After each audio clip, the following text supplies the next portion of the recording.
Hello,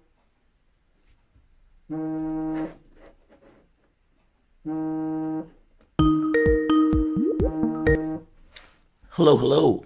Can you hear me all right? Hey, good morning, Jamarl. How are you doing? Yep.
One.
You're listening to Radio Sputnik.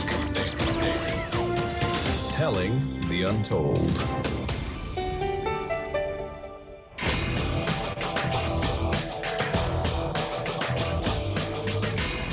Fault lines. Live from across the divided states of America, it is now time for another edition of the most disruptive show covering news, events, politics, and more across our country as well as across the surface of our globe. In the Independent Corner, I am your political analyst, Shane Stranahan. And in the left corner, I am the indefatigable, burning ember in the darkness, your political analyst, Jamarl Thomas. And that means that together you are listening to Fault Lines with Thomas and Stranahan. Alrighty, hope everybody is having a good morning this morning. Let's get into COVID headlines. First up, at least 815 new coronavirus deaths and 98,513 new cases were reported of COVID-19 in the United States yesterday.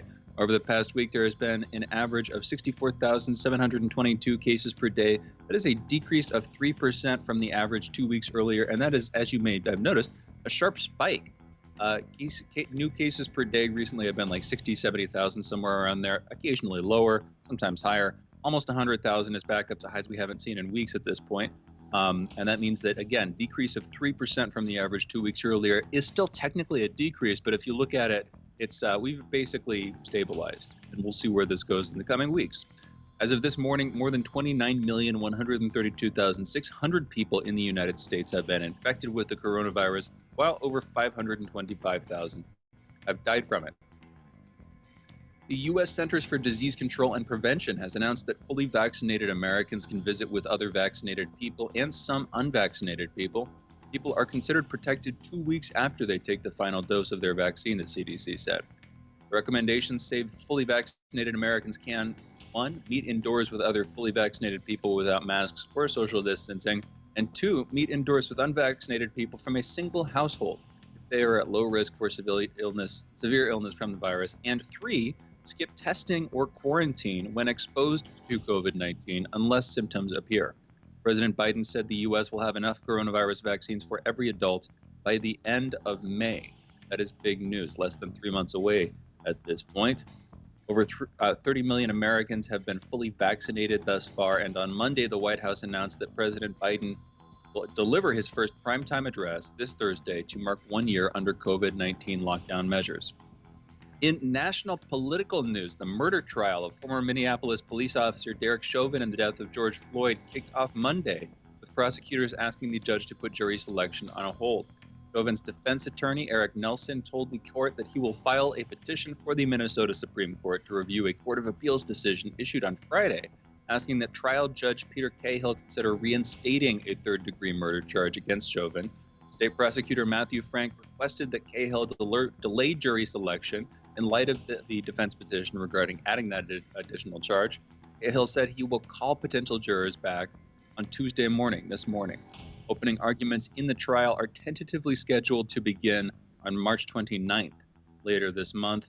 The trial is expected to last up to 2 months, and prosecutors and defense attorneys said they plan to call nearly 400 potential witnesses to testify, 362 of which will be called by prosecution. During this legal commencement on Monday, a large crowd of protesters demanding justice for Floyd demonstrated outside the Hennepin County courthouse, and we will be coming back to this later on in the show at 8:15 Eastern in a little bit over an hour with the host of By Any Means Necessary on this network, Sean Blackman. So stay tuned for that conversation. If you're interested in checking that out, we'll definitely be coming back to that. Jefferson Circuit Court Judge Olu Stevens on Monday granted local prosecutors' motion to dismiss the charges against Kenneth Walker. That's the boyfriend of Breonna Taylor. Walker was initially charged with assault and attempted murder after he allegedly opened fire and wounded Louisville Metro Police Sergeant Jonathan Mattingly. This is after on March 13th of last year, just a year ago today, a year anniversary coming up in 4 days here. Anyway, at that point, officers were looking for an ex-boyfriend of Taylor's and raided the apartment in search of illegal drugs. Taylor, who is a 26-year-old emergency medical technician with no criminal record, was fatally shot during the raid. Walker, her boyfriend, maintained he was unaware that police were conducting a raid on the home, and he cannot be recharged for the crimes following the ruling of this motion to dismiss. Next month, Former U.S. Vice President Mike Pence is reportedly scheduled to speak at an event hosted by a Christian nonprofit organization in South Carolina in what will be his first public remarks after leaving office. Pence and Trump have reportedly spoken twice since Biden's January 20th ascension to the White House, with an unnamed source describing their relationship as quote-unquote amicable. However, the former vice president declined an invitation to speak at last month's CPAC conference, the Conservative Political Action Conference meeting in Florida. And late last month, Mike Pence reportedly reaffirmed his close personal relationship with former U.S. President Donald Trump, suggesting he may launch an organization to defend the former president of the United States' administration's legacy. The U.S. Supreme Court denied former President Donald Trump's last outstanding post-election lawsuit in Wisconsin on Monday, along with a Georgia lawsuit from pro-Trump attorney Lynn Wood, delivering a final blow to the ex-president's legal campaign seeking to overturn the election results. His attorneys argued the case could still be irrelevant for 2024. Berto Minuta, a New York man with ties to the Oath Keepers militia group and Roger Stone, has been arrested in connection with the January 6th Capitol riot. In a recently unearthed video, Minuta can be seen flanking Roger Stone on the morning of January 6th outside a Washington, D.C. hotel. He was spotted on video later that day in the gathering crowd approaching the Capitol. Minuta will make his initial court appearance Monday in White Plains. The charges have not yet been made public. The arrest comes as the Department of Justice continues to pursue individuals who participated in the January 6th Capitol attack. Dozens of individuals with ties to extremist groups have been arrested for their role, including at least 5 people associated with the Oath Keepers. Stone, however, has maintained that he played no role whatsoever in the January 6th events, that's a quote, and has repeatedly said that he never left the site, I'm quoting here, never left the site of my hotel until leaving for Dulles Airport, end quote, later on that afternoon. Again, this is another story we'll be talking about a little bit later today. We'll be joined by Tyler Nixon to talk about both Pence's relationship with Trump, we just mentioned that, as well as Stone's alleged involvement on January 6th. Tyler is an associate of Stone's. I'm guessing he will say that there was no involvement, but we can come back to that during the interview. And frankly, that's kind of where I am now anyway, but we'll see. Internationally, in political news, in a recent academic paper, J. Mark Ramsier, a professor of Japanese legal studies at Harvard Law School, rejected a wide body of research finding that Japan's so-called comfort women were forced to work at military brothels during World War II. This is part of a long-standing cultural and political dispute between South Korea and Japan. In his paper, Ramsier instead argued that the women willingly entered into contracts as sex workers. He alleged the women entered into contracts similar to those used under a separate licensed system of prostitution in Japan.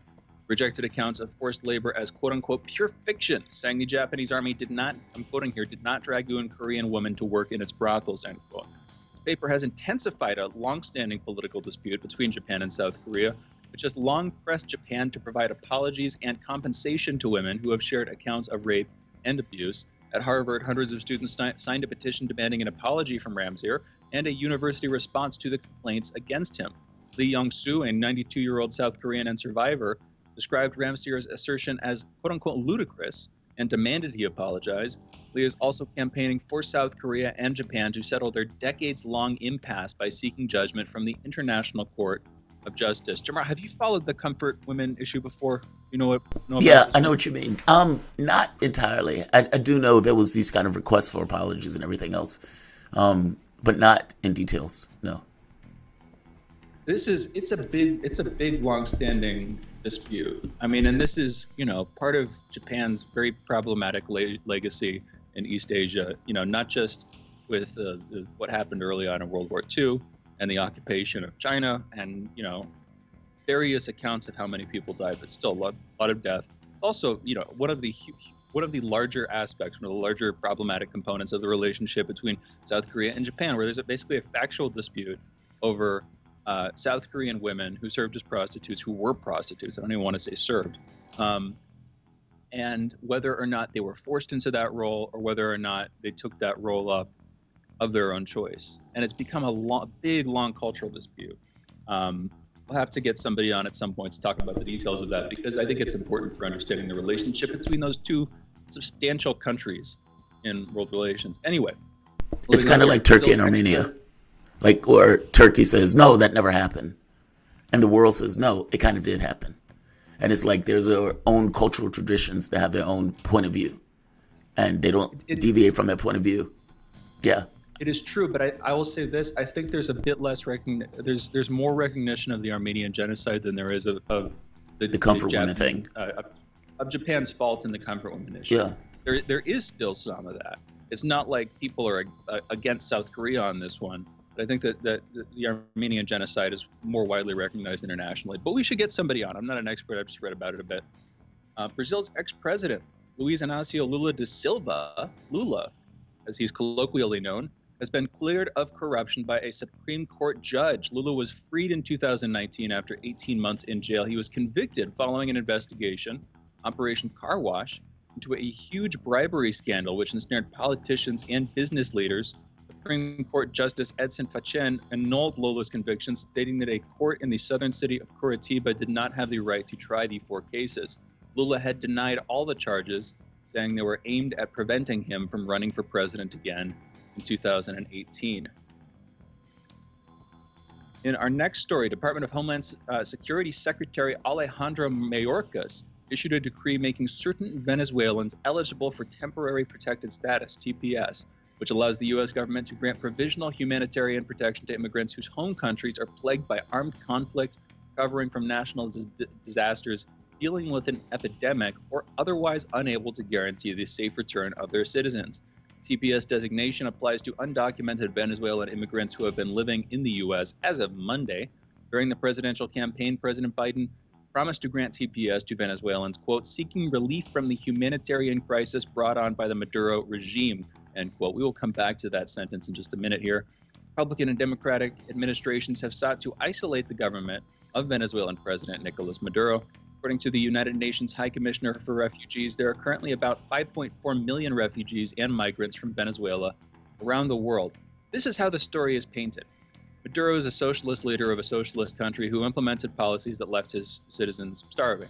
That's sort of the Western narrative on these things. What we leave out, the huge bit of context that we leave out, is Maduro tried to change how he sold his oil, and in the process, the U.S. retaliated with sanctions that crippled the Venezuelan economy. And we leave out the fact that, okay, I want to learn more about his policies, because I would criticize some of them. I'm sure I would compliment some other parts probably, but I want to learn more about his policies. But the fact that we leave out our sanctions, which again have been crippling for the Venezuelan economy and have killed and left in poverty countless millions of Venezuelan citizens, it seems like it's bad for the narrative, and so that's why we keep trying to tell it to you. It's something you should know about if you don't already. But hey, Jamarl, any quick comments on this? Yeah, you're trying to give too much context, Shane. You're skewing or screwing around with the American perspective. That means it's propaganda. Got to keep a lid on it, man. Yeah, you got to keep a lid on it. Isn't that weird? It's like the honesty of it is the problem. Like Juan Guaido is not president of anything, despite them pretending that the man is. Like you could have gotten some just random Venezuelan off the street for all that matters. And yet they go with it, and they go with the big lie. I mean, and this is a country that was complaining that Donald Trump was calling himself president of the United States. Well, you guys are calling this random guy president of Venezuela. What does it matter? But I digress. One is taking place here and is directly related to us. The other one is taking place somewhere else that we don't particularly care all that much about. So, yeah, Juan Guaido is president. Yeah, it's a lie. All of it is a lie. And all of it is somewhat of a scam on the American public. I wonder if the American public was given a full contextual point of view, how would they come out? And I suspect, however they come out, it will be far more of a break and a deviation. And some who say, okay, fair enough. Some who say, okay, they suck. But more importantly, you would probably have the majority of the public saying, we shouldn't be doing that. And that's why the perspective is necessary. The American perspective is necessary. Because otherwise, you don't get to that point of view. It's like the entire point is to get you to a point of view and have you as a human being saying, I'm making a choice. I know what I'm saying. I'm making an informed choice. You're making a choice. Whether it's informed or not is a secondary question.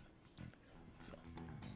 As somebody, I'm probably slightly more. I mean, you're not a socialist. I'm probably slightly more skeptical of socialism than you are, though. Historically, I'm like, I don't know. This can go bad ways. Having said that, I feel like it's always also good to recognize the countries that have done socialism poorly, that we don't like internationally and historically, have either A, been the victims of, the West's subjugation at some point, specifically China, Vietnam, you can look at, other examples too, or B, have been under long, years or decades long sanctions that arguably would have had something to do, would have had some effect on the poor course of socialism in their countries. And the reason I bring this up is I see people on the reg talking about Venezuela as an example of a socialist country gone wrong without including anywhere in their conversation the fact that we've crippled them for years with our sanctions. Anyway, we've got a couple more headlines I want to get to. Just wanted to throw that in real quick. Riot police and armed personnel carriers fired tear gas and rubber bullets at crowds in Senegal's capital on Monday, hours after authorities freed opposition leader Ousmane Sonko from custody.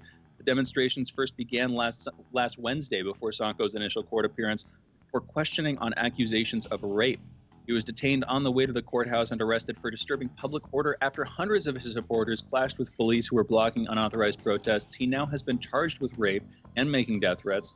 Sonko blamed his arrest on President Macky Sall, accusing the incumbent leader of seeking to sideline his future political prospects before the country's 2024 election. And a couple of very quick headlines here. We're a little bit over time. Swedish teen environmental activist Greta Thunberg says President Biden isn't doing enough to treat the climate crisis like a crisis, end quote. Quote unquote, accusing him of being not nearly enough in line with the science on the issue. This is after Biden rejoins the Paris Climate Accord, names a climate czar, and starts to roll back some of President Trump's environmental policies. However, according to Thunberg, this is just not enough. And our next sort of related younger international figure headline, on Monday, Nobel laureate Malala Yousafzai announced a partnership with Apple TV. That's right.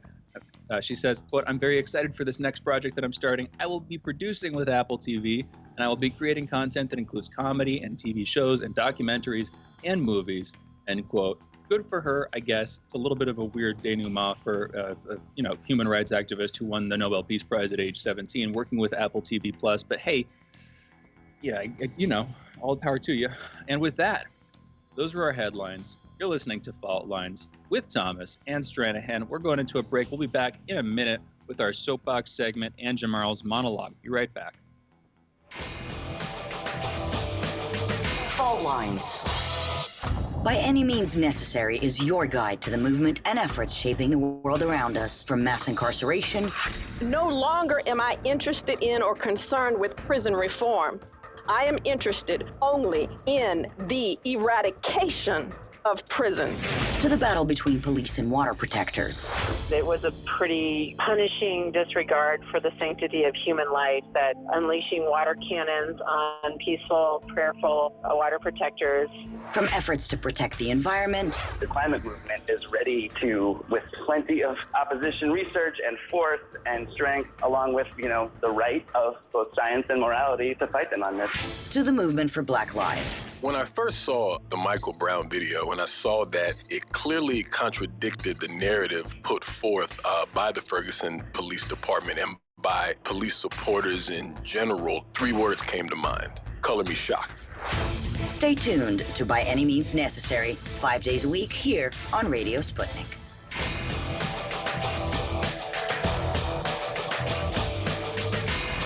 Fault Lines. Welcome back to Fault Lines on Radio Sputnik. My name is Jamarl Thomas. I'm joined by my co-host Shane Stranahan, coming to you live out of our station in Washington, D.C. If you guys live in the area, you can catch us on radio at 105.5 FM and 1390 AM. We're also in Kansas City at 102.9 FM and 104.7 FM.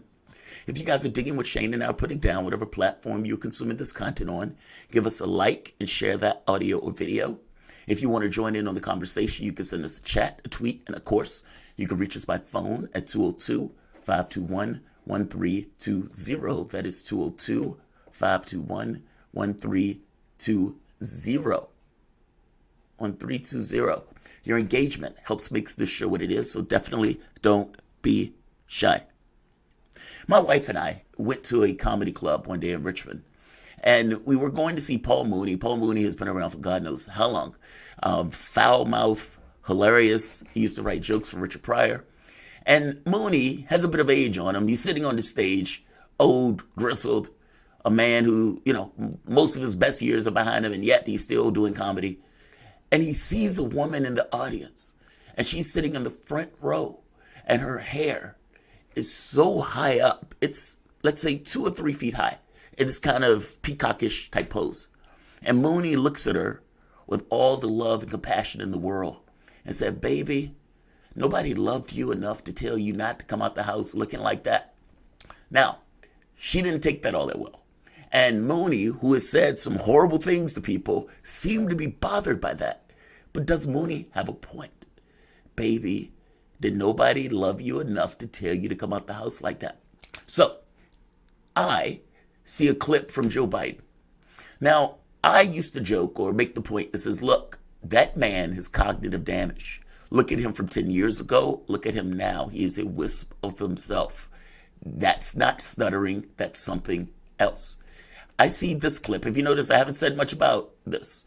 I see this clip, and all of a sudden things become very clear.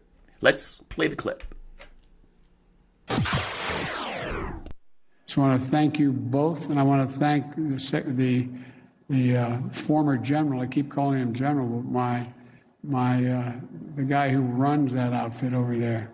I want to make sure we thank the secretary for all he's done to try to implement what we've just talked about, and for recommending these 2 women for promotion. Thank you all. May God bless you all, and may God protect our troops. The person who he could not remember was the person that he put in the Secretary of Defense. That was Lloyd Austin. And on top of that, the building that he couldn't think of was the Pentagon. This is the President of the United States. And so when I say Jill Biden doesn't love her husband, Dr. Jill Biden doesn't love her husband, I am not saying that out of nowhere.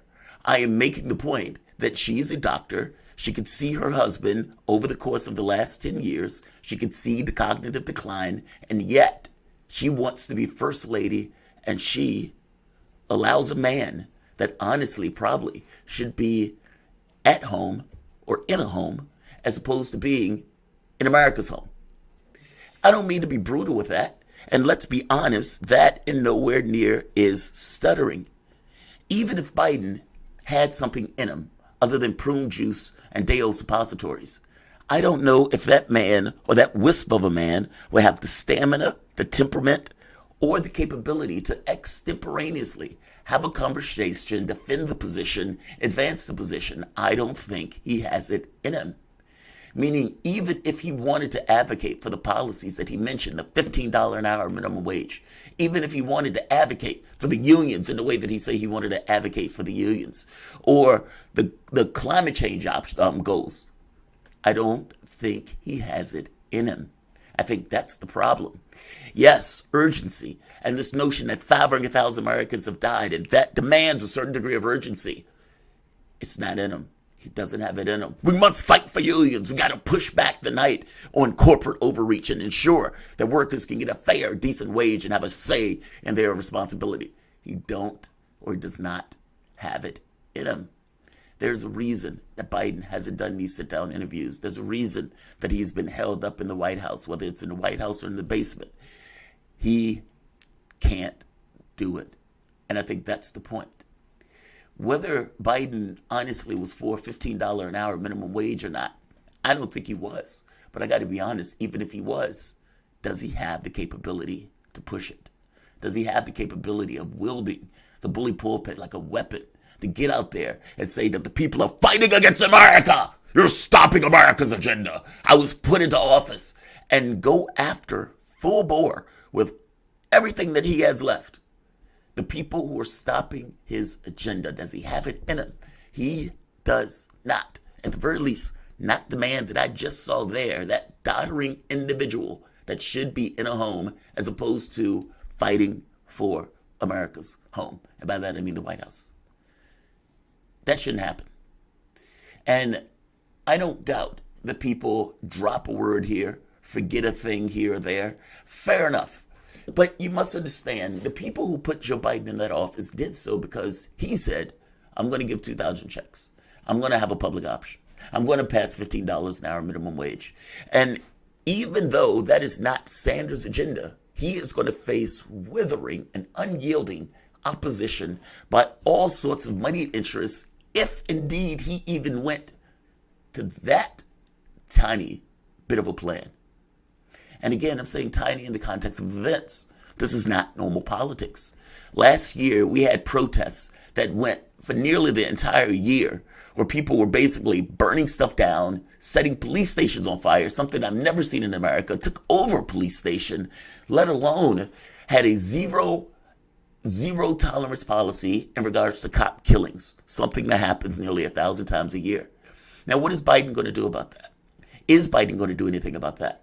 And I would make the point that the goals of Black Lives Matter was too diminutive in response to what was taking place in the United States and around the world. But either way, Joe Biden comes in, a Democratic president comes in, he uses those black people for props one day after the next, even using the footage or the image of the various people that were either shot and killed by cops.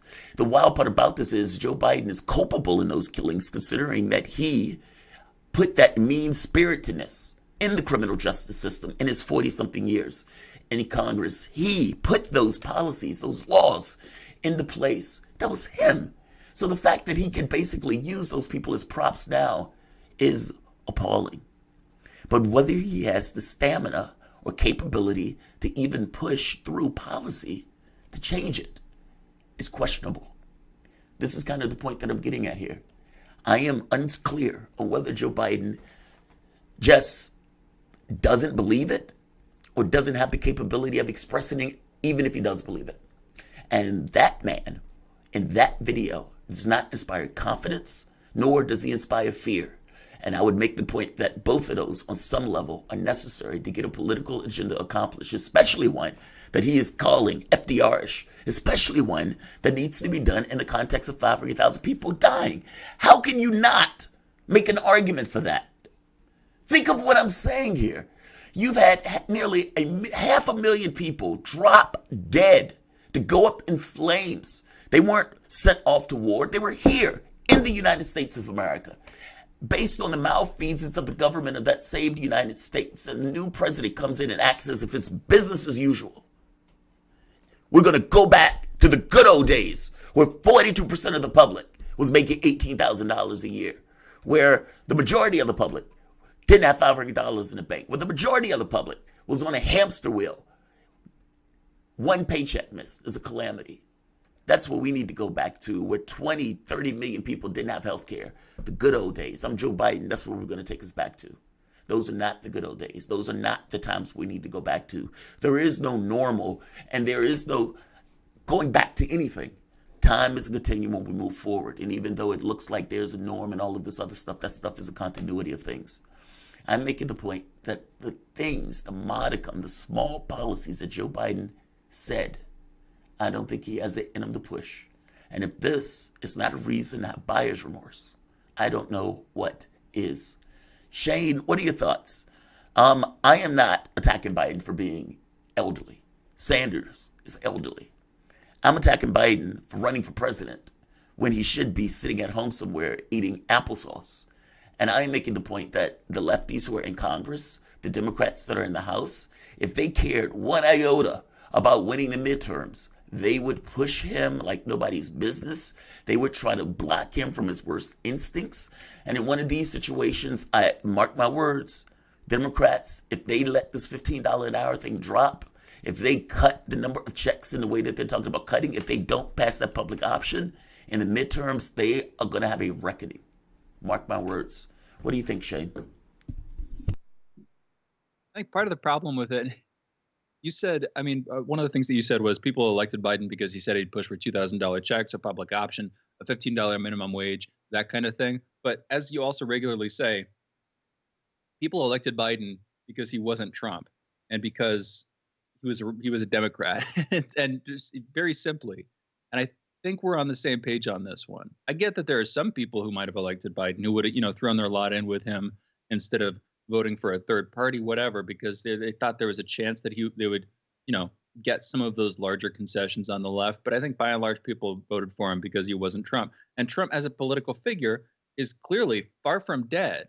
It's not just his shadow, it's his ever living presence and his active, motion in American politics, coming back to light at CPAC, reasserting his leadership over the Republican Party. And therefore, I think we'll see about the midterms, but at least in 2024, Biden will retain his longevity. If he literally physically does, if he's still alive, if he's still kicking, he will run against Trump, and it will be recast in roughly the same terms as it's been cast now, with some significant changes. Probably Biden will take the largest part of the pandemic out, and he'll have that as a feather in his cap. We'll see what else comes up, but I think you get what I'm saying. I think that people are largely willing to forgive Biden himself, the political figure, of any perceived political transgressions or inadequacies if he's running against Trump again, and if people still remember the sour taste that 4 years of Trump left in their mouth.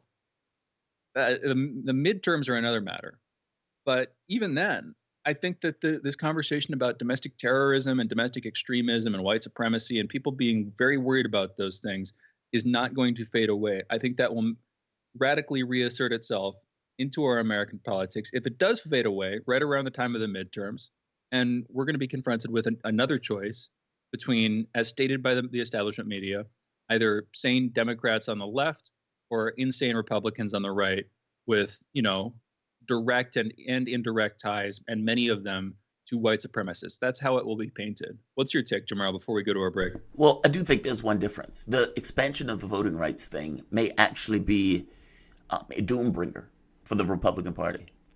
And what I mean by that is the more people that you have voting. Look, what is it, Weigman, whatever his name is, the one that started the Heritage Foundation. He's right. The chances for the Republican Party to win go up as the number of people who vote go down. And this was Republican dogma. This is what you saw with the Voting Rights Act. With the voting and destroying all of those, adding the voting legislation in after the destruction of the Voting Rights Act. Democrats passing the voting rights law and expanding it may actually, meaning this may not matter in the midterms, because they may expand the electorate to such an extent that they may just put in a majority for themselves in general. So we'll see. So it may not just be enough of the left to basically crash this because they're angry at Biden for not filling his campaign promises. It may be a situation where Democrats actually do pretty good politics in order to instantiate the neoliberalism of their party. So we'll see. But I would say if the electorate doesn't necessarily change all that much, they're going to pay for this. Those are your, not the headlines, but you guys are listening to Fault Lines with Thomas and Stranahan. We will be back in a moment.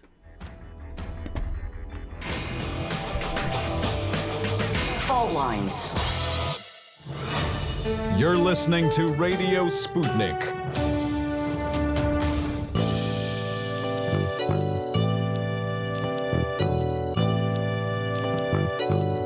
What's the most important hour of the day? It's the Critical Hour with Dr. Wilmer Leon. On this show, we don't just deliver the latest headlines, we divide the real from the fake. Tune in to hear from some of the most brilliant political minds of today, get in-depth news and analysis that goes beyond the surface and digs straight into the details. Set your clock to the Critical Hour for a news perspective unlike any of those other guys. Tune in to the Critical Hour with Dr. Wilmer Leon, weekdays 6 to 7 p.m. Eastern, and catch us on Facebook Live. You're listening to Radio Sputnik.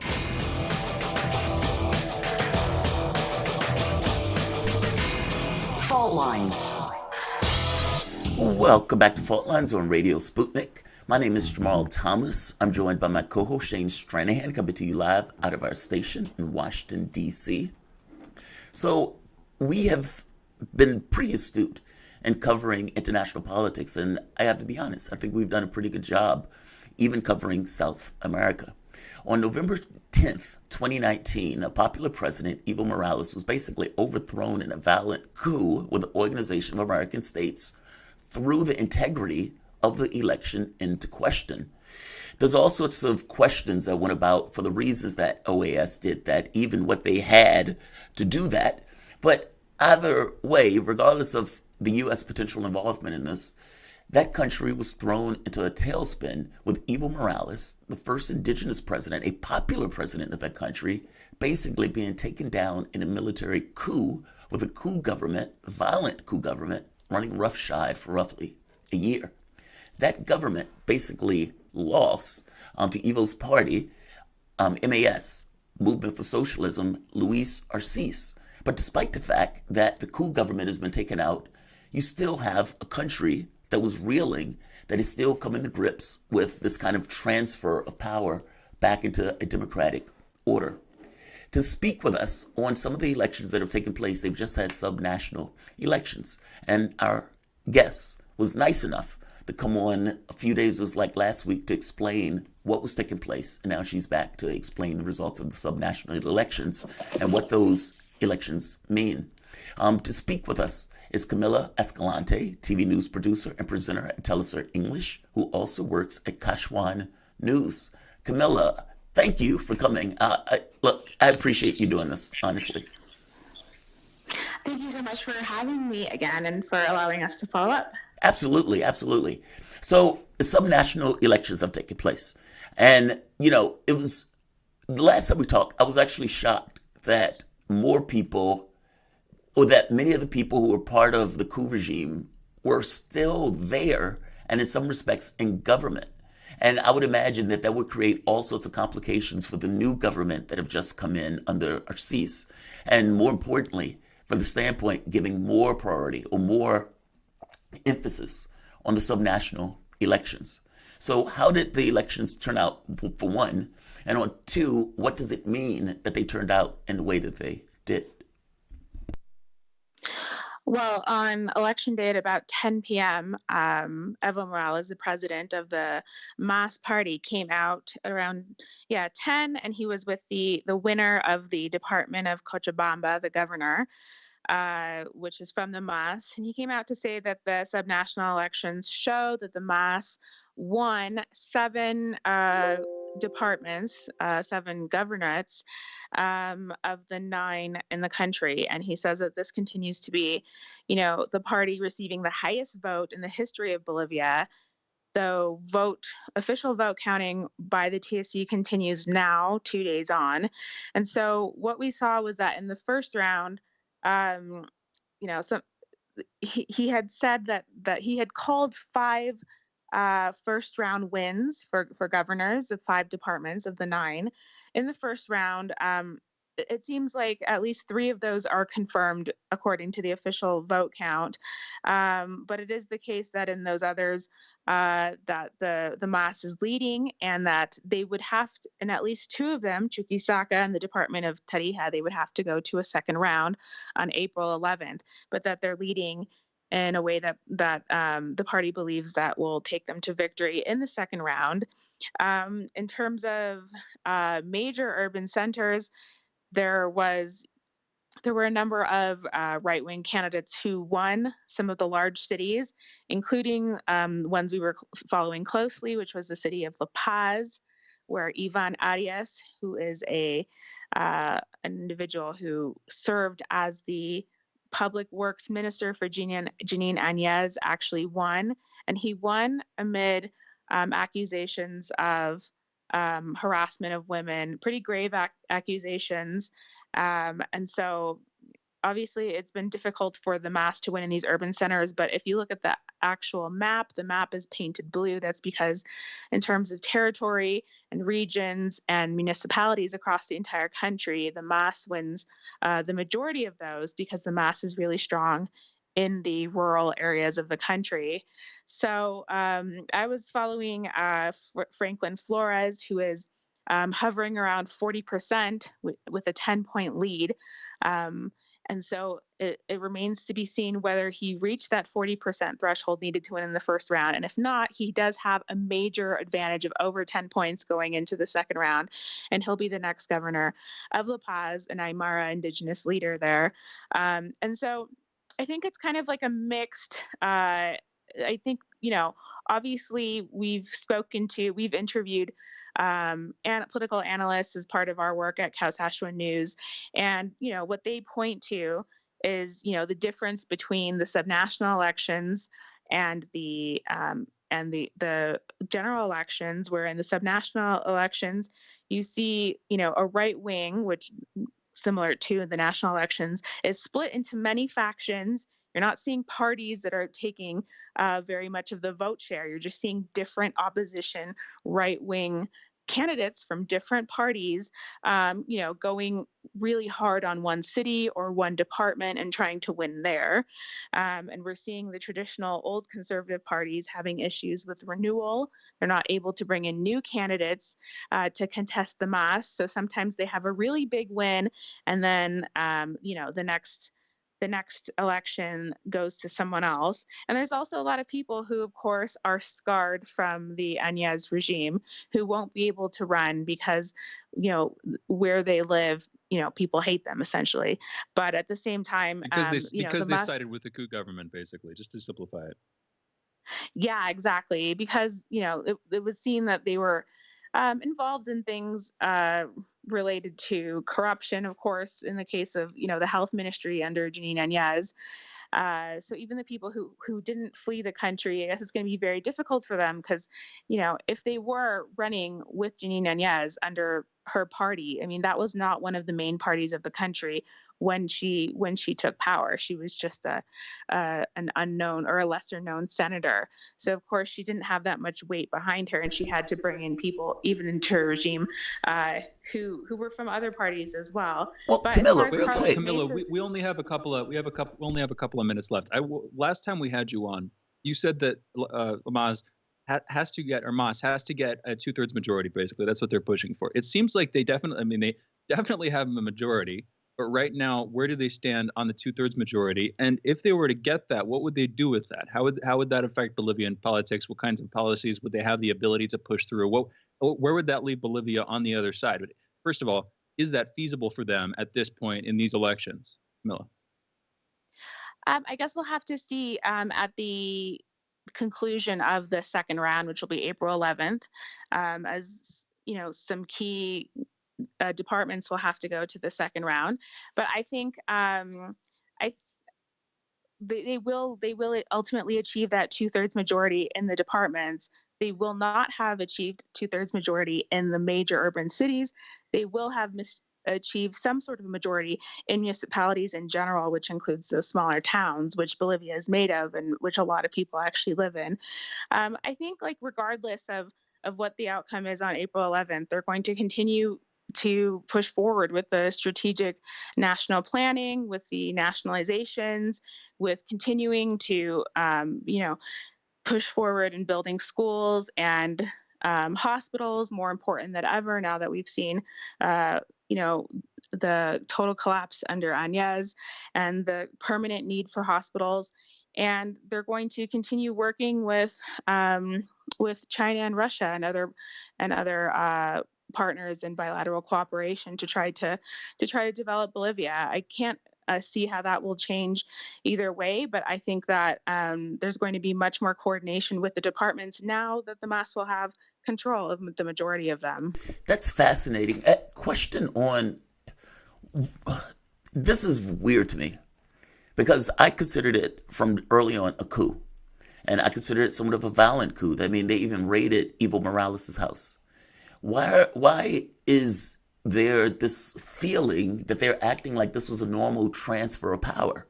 I mean, Añez government was not a normal transfer of power. They took power in that situation. But it seems like the Morales or the RC's government is basically acting as if what took place over the last year was normal and in some way constitutional. As such, the various members who are involved in it aren't facing prosecution. Can you explain that? What is my take on that wrong, or am I misperceiving that? I mean, you're closer to the situation than I am. I'm sure that there are people within the government who are very weary of the optics of putting people in jail who are pursuing political office just weeks before the election. And really, the RCA government has only been in power for about 3 months at this point.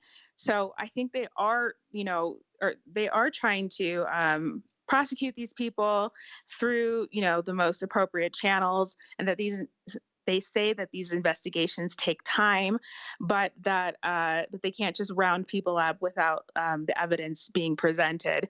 And so I don't think that people are treating it like it's nothing. I think that even the people who were involved in the coup in the early stages have to the extent that they can, distanced themselves from the coup and said that, well, she didn't give me a senior position, so I had nothing to do with it. Everybody knows that it was a bad thing. People who were aligned with Carlos Mesa and the right wing, who ran in that 2019 election against Evo, are still trying to pretend to be the moderate right that had nothing to do with Jeanine Áñez because they think it was a failed attempt at a coup. I mean, it was a failed coup.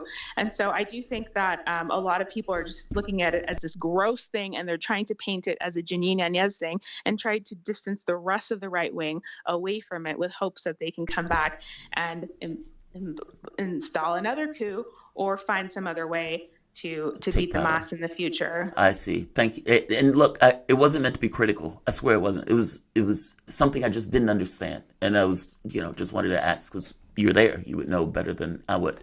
Camilla, thank you. I really appreciate this. You coming on. The voice that you guys were listening to is Camilla Escalante, TV news producer, presenter at Telesur English, who also works at Kashwan News. You guys are listening to Fault Lines with Thomas and Stranahan. We will be back in a moment.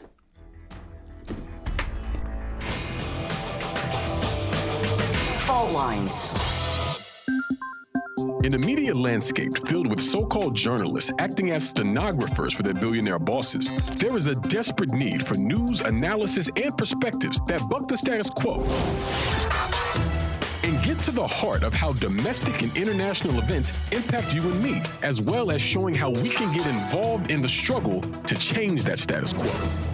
Check out By Any Means Necessary on Radio Sputnik, Monday through Friday from 2 to 4 p.m. Eastern, to hear the stories and voices that mainstream media refuses to tell you. And join us as we connect the political, social, and economic movements shaping the world around us. That's By Any Means Necessary, Monday through Friday at 2 to 4 p.m. Eastern, right here on Radio Sputnik.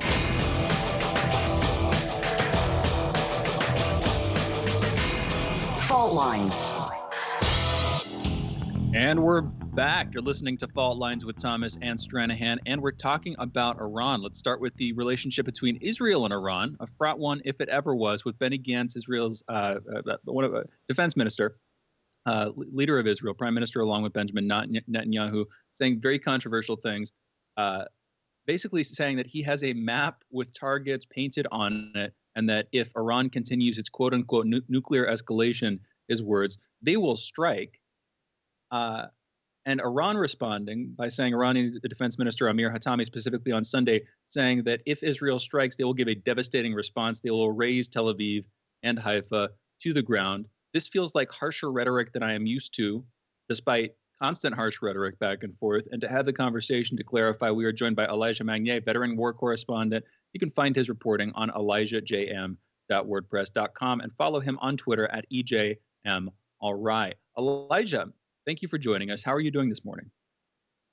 Thank you for having me. I'm doing fine, thank you.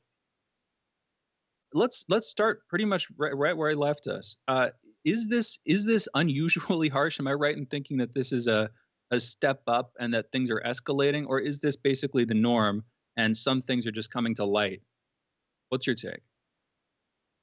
Well, I think that is very business as usual because we have Benny Gantz in the middle of domestic elections, and the way the Israeli politicians, who most of them, the majority, have a military background, believe that escalating against Hezbollah in Iran and launching threats can attract more votes because the Israeli society, it's a society of war and a society where the military dominates.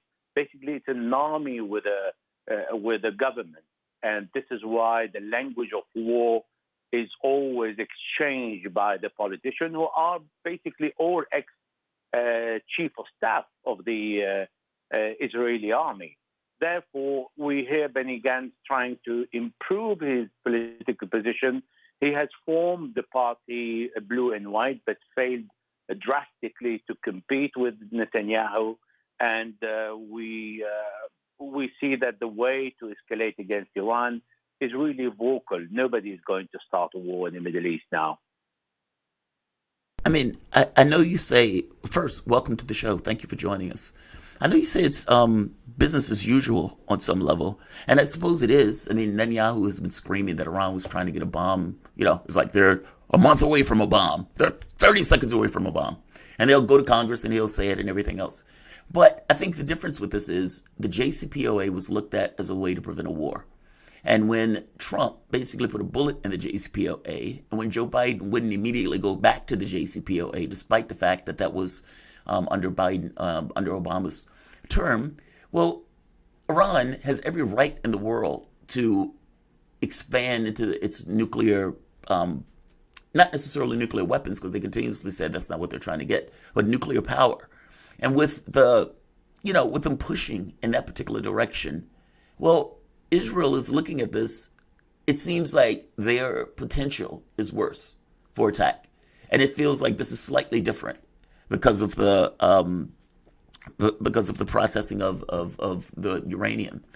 What do you? I mean, am I wrong on this? I mean, it just seems like there's a sharper edge to this and a sharper edge to that rhetoric, considering that the JCPOA has basically fallen apart, and the world can see that the device that was basically used to supposedly hold Iran in, let's say, some sort of grip to prevent them from expanding in their nuclear development or whatever, that device is gone.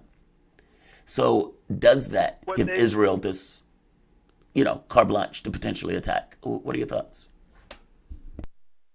There's a lot of truth in what you're saying, and I really understand when the Israelis escalate. It is quite worrying because this is the language that Israel uses, and it is a kind of the reason of its existence to always scream for the wolf that is coming and that Iran is a danger, because Iran is just saying, I want to destroy Israel, but they've never done it. It's the Israelis who are always attacking Iran and not vice versa, and the Israelis who are assassinating Iranian nuclear scientists, and the Israelis who are mounting attack special forces, sending special forces, or doing all kind of covert operation in Iran, and not vice versa. Now, the JCPOA was really triggered by Obama when he discovered, finally, since 1979, that the U.S. is imposing sanctions on Iran, and Obama in 2011, more or less, realized that the sanctions are not working, and the Iranians are continuing to produce their own goods. They are surviving. They really feel the pain of the sanctions, but they're not going to submit. And he also saw that Iran is increasing the nuclear capability and is heading toward what the West consider a nuclear military grade uranium. And because of that, Iran, the Americans stepped in and say, okay, well, it's better to have a deal with Iran and prevent it from having a nuclear bomb rather than not having a deal with Iran and push it toward a nuclear bomb. So when Trump moved forward, and in 2018, he said, okay, the sanctions were not harsh enough, and I'm going to cut everything on Iran at the exception of the air. And he discovered just 1 month before he left office that these harshest sanctions ever on any nation in the world didn't work. And Iran continued not only to be self-sufficient, but also producing ballistic missiles and forced to invent a way to defend itself. Now, for Israel to say, I'm going to attack Iran, it is just not feasible for a simple reason. First of all, Iran showed its attack on the military base, the U.S. military base in Ain al-Assad in Iraq, how precise these missiles are. And that was recognized by General McKenzie, who said Iran launched 11 missiles on our base, and they all hit exactly the target they wanted to hit. Secondly, Israel's domestic front is not ready. It's not ready to face a devastating attack from Iran in case Israel attacks first.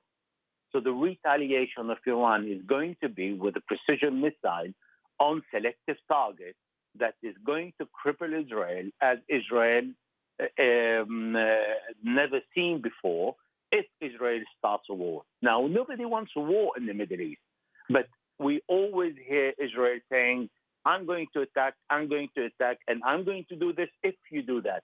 But nobody's doing anything, at the exception of the Israelis taking the opportunity to violate the Lebanese airspace, to violate the Syrian airspace, to carry out over 1,000 attacks on Syria and not being retaliated at. So the Syrians are not bombing Israel. It's Israel is bombing Syria.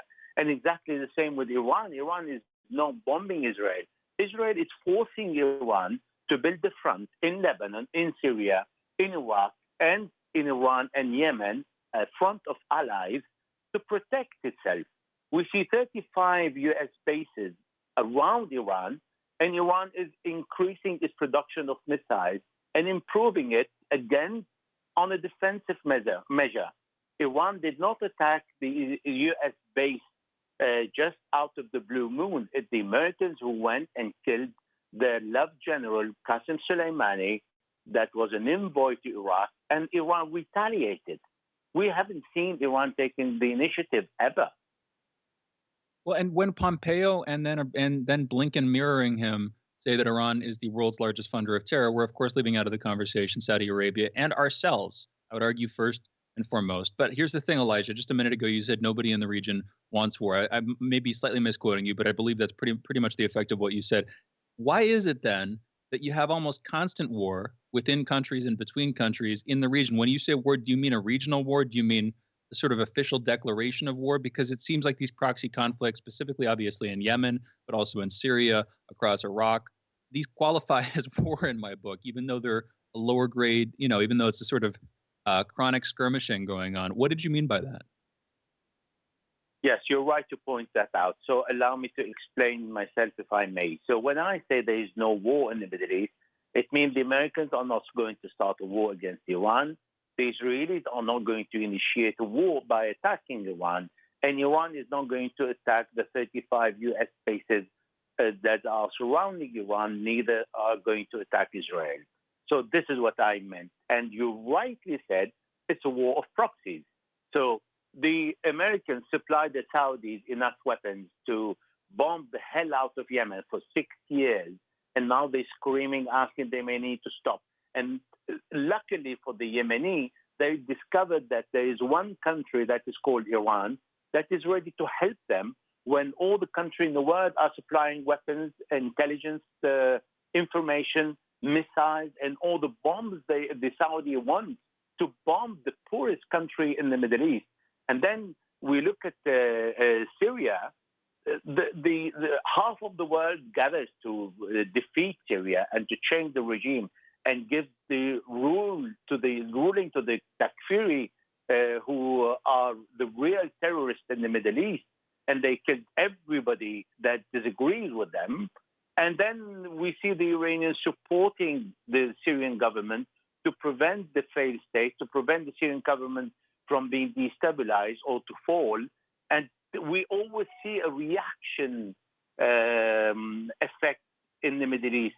The action is always taken by either Israel or the U.S. Now, all these proxy wars have come to an end. The Taliban are in control of 2% of the territory after 20 years of an American war on Afghanistan. The Yemeni are winning and taking more ground, and they are liberating the city of Marib because they are at the gates of Marib, the oil-rich city, because they are under sanction of oil and food and medicine and everything.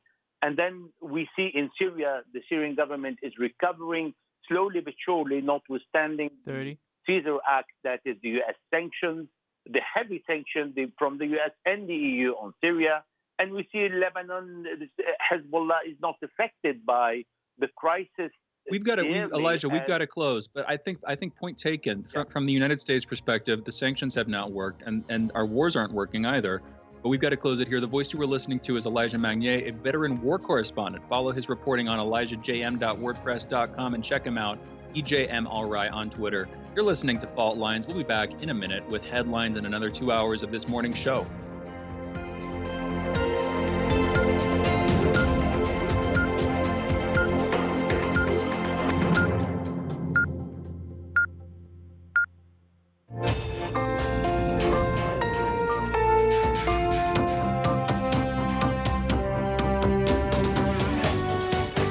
listening to Radio Sputnik.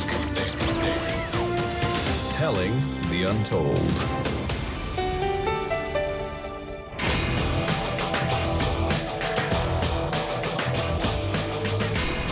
Fault lines.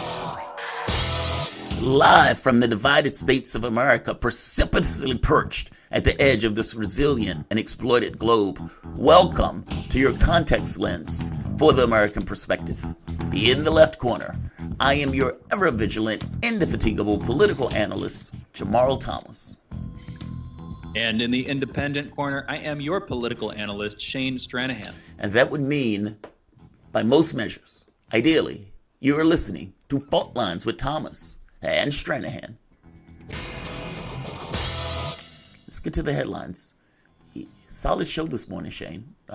Yeah, so far so good. Let's keep it moving. Absolutely. It's funny. Yesterday at the end of the show, I was like, that show felt weird. And so this one feels more on pace. So that's Same. No, we had that combo. I was like, something about that show is dragging, but right. I couldn't get through anyway. Yeah, this one is much better. All right, so let's get to the headlines. In the news, at least 815 new coronavirus deaths and 98,513 new cases were reported in the United States yesterday. Over the past week, there's been an average of 64,722 cases per day, which is a decrease of 3% from the average 2 weeks earlier. As of this morning, more than 29,132,600 people in the United States have been infected with the coronavirus, while 525,000 people have died from it. Let's linger there for a moment. 525,000 people have died. Those are families, mothers, daughters, fathers, grandparents, etc. 29,132,600 people have been infected. There are, 300 million people, give or take, in the United States. Article just came out today, I think it was today or yesterday, talking about the down-the-line effects, how it seems that a large percentage of people that have had COVID have symptoms that extend months beyond the original illness. Meaning, you're talking about a situation where all of these people got infected because the country didn't do due diligence to ensure that those people didn't get infected. I get that you had some people walking around without masks and everything else, and those people thought they were making individual, independent decisions. But were they?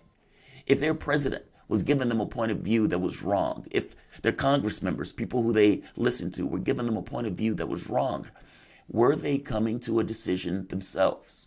If that decision was basically external to them, and the choices that they were making, yes, even though they thought they were individual, were basically external to them. If Donald Trump came out and was wearing masks early on, would they have worn a mask? And if the answer is yes, then they weren't making an individual decision. And to be fair, most people don't. I guess the point that I'm making here is the 29 million people that were infected with that virus, whatever percentage of that is going downstream, a large part of those people shouldn't have been infected. And it was a response, an effect of a government that didn't do due diligence, that didn't do the right thing in regards to getting people the correct information, didn't do the right thing in ensuring that there was enough masks and protective equipment, etc., etc. The 525,000, there is a percentage of those people that died as a result of government malfeasance. And I will make the point that I would argue it's a larger part of that number. This is not normal. And what I mean is this is not normal. This is not normal politics. We are not in a normal climate. Under normal circumstances, when we are in an abnormal situation, people with beliefs and things that they care about use that situation, use that crisis to try to advance their agenda. Whether that's George Bush invading Iraq or whether that's FDR passing the New Deal. This is one of those moments. And instead of getting somebody to knock it out the park, we have the inert puff of smoke, Joe Biden, who, as I said before, does not have the ability, the temperament, or the capability to push for something, even if he believed it. And that is such a waste. And I strongly feel that we have not necessarily felt the brunt of everything that has taken place from the standpoint of COVID, from the standpoint of the people that lost their lives, from the businesses that were destroyed. Once,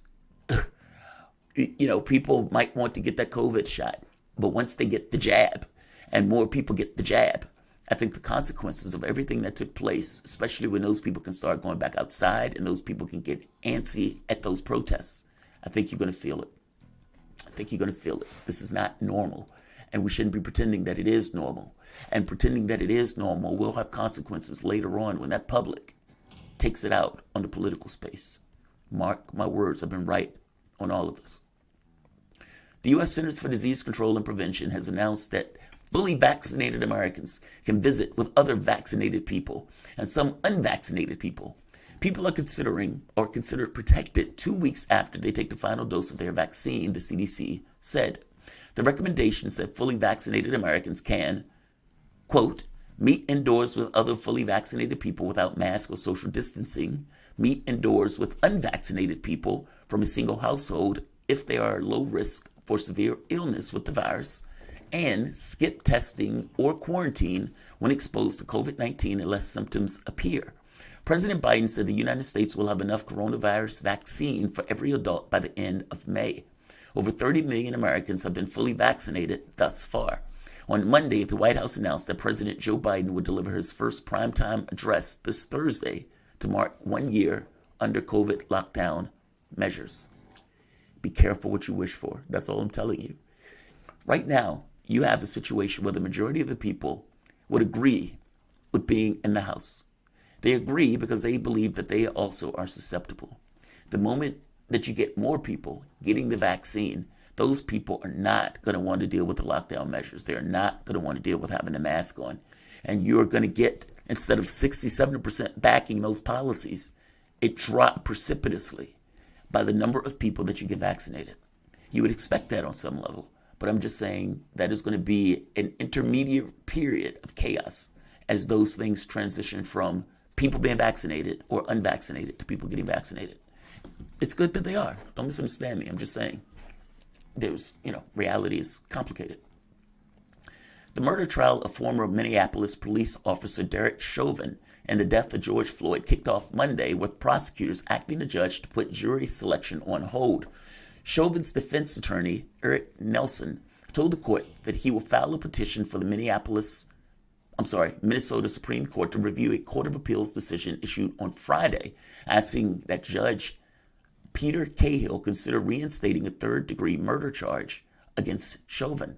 State prosecutor Matthew Frank requested that Cahill delay jury selection in light of the defense petition regarding the additional charge. Cahill said he will call potential jurors back on Tuesday morning. Opening arguments in the trial are tentatively scheduled to begin on March 29th.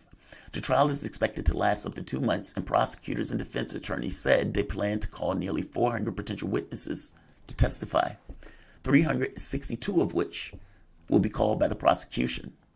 During this legal commencement on Monday, a large crowd of protesters demanding justice for Floyd demonstrated outside of the Hennepin County Courthouse. Yeah, we're going to have more about that when we talk. In fact, in 15 minutes, give or take, a little bit less than 15 minutes, with Sean Blackman. I'll say my commentary for that. Jefferson Circuit Court Judge Olu Stevens on Monday granted local prosecutors' motion to dismiss the charges against Kenneth Walker, the boyfriend of Breonna Taylor. Those charges should have never been filed in the first place. Walker was initially charged with assault and attempted murder after he allegedly opened fire and wounded Louisville Metro Police Sergeant Jonathan Mattingly. On March 13, 2020, officers were looking for an ex-boyfriend of Taylor and raided the apartment in search of illegal drugs, a no-knock warrant, banging in, knocking the door open. Taylor, 26-year-old emergency medical technician with no criminal record, was fatally shot during the raid. Walker maintained he was unaware that the police were conducting a raid on the house. Walker cannot be recharged for the crime following the ruling. This was a no-knock warrant. They bang open the door. They don't give the chance to even announce that they are cops or for people to hear that they are cops. Breonna Taylor, black while sleeping, gets killed as these guys break down the door and open fire. Now the boyfriend, believing that they were under attack, basically fired, supposedly. We don't even know if the bullet that hit the cop was basically from the boyfriend's gun. At least if I'm not mistaken, we're not certain of that. But it would seem that it would be, since that would be the direction that those bullets would be coming from. Breonna Taylor was killed in that. The only thing she was doing wrong, apparently, was sleeping while black. The charges that were applied to the guy that basically missed. The people who shot and killed Breonna Taylor skated. The guy that missed did not. Justice for Breonna is, there has been none, and it doesn't seem like there's going to be any. Next month, former U.S., and by the way, that's normal. That's normal. You have, over 1,000 killings a year by cops, and 99% go unprosecuted, meaning the person walks.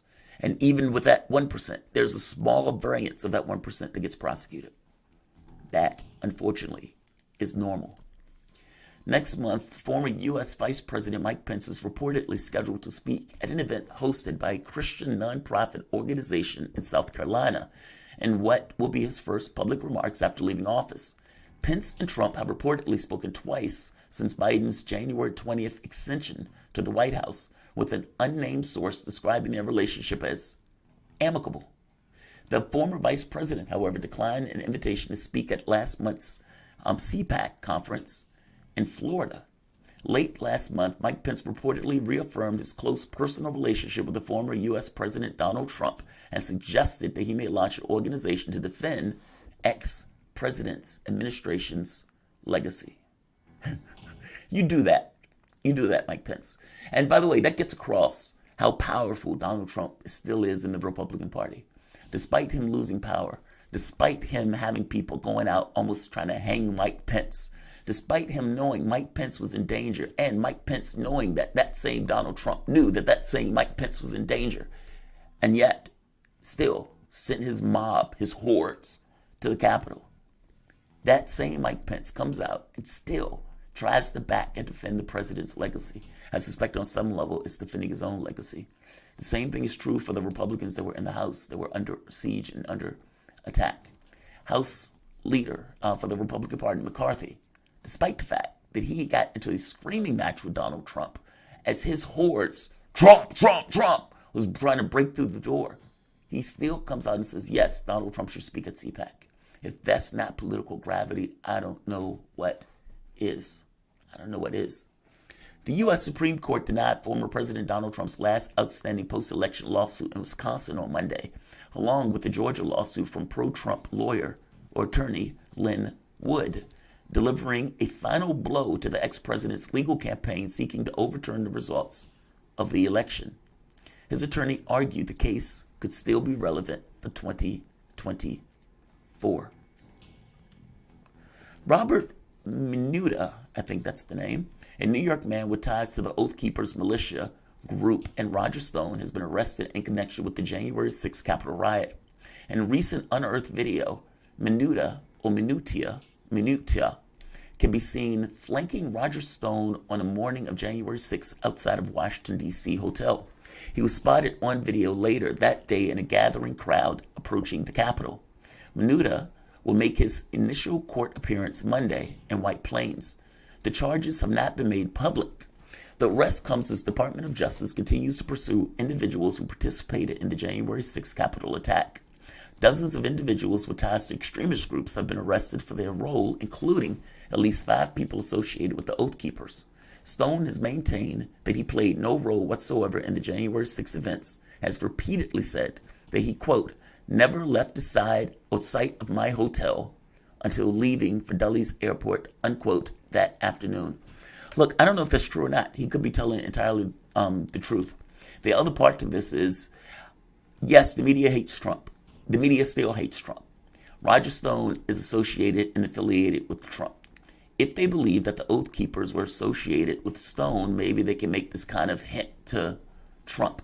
I think the reason that Stone is coming up in this is, because they saw him, but also because of Stone's affiliation with Trump and this attempt to try to connect the Oath Keepers on some level and the people who raided the Capitol to Trump. I could be wrong. What do you think, Shane?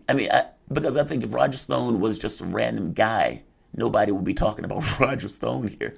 It's his association with Trump. that I think matters. We don't have too long, but I mean, real quick, what do you just take a quick guess? What do you think Robert Maduda was arrested for?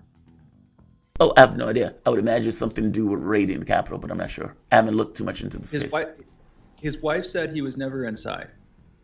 And as far as I know, there hasn't been any public information released. He was arrested in another state. He's the owner of a tattoo shop. He owns 10 guns, and he is a member of the Oath Keepers. They hit him with a couple of charges for involvement in the riot, including obstruction of an official proceeding, tampering with documents.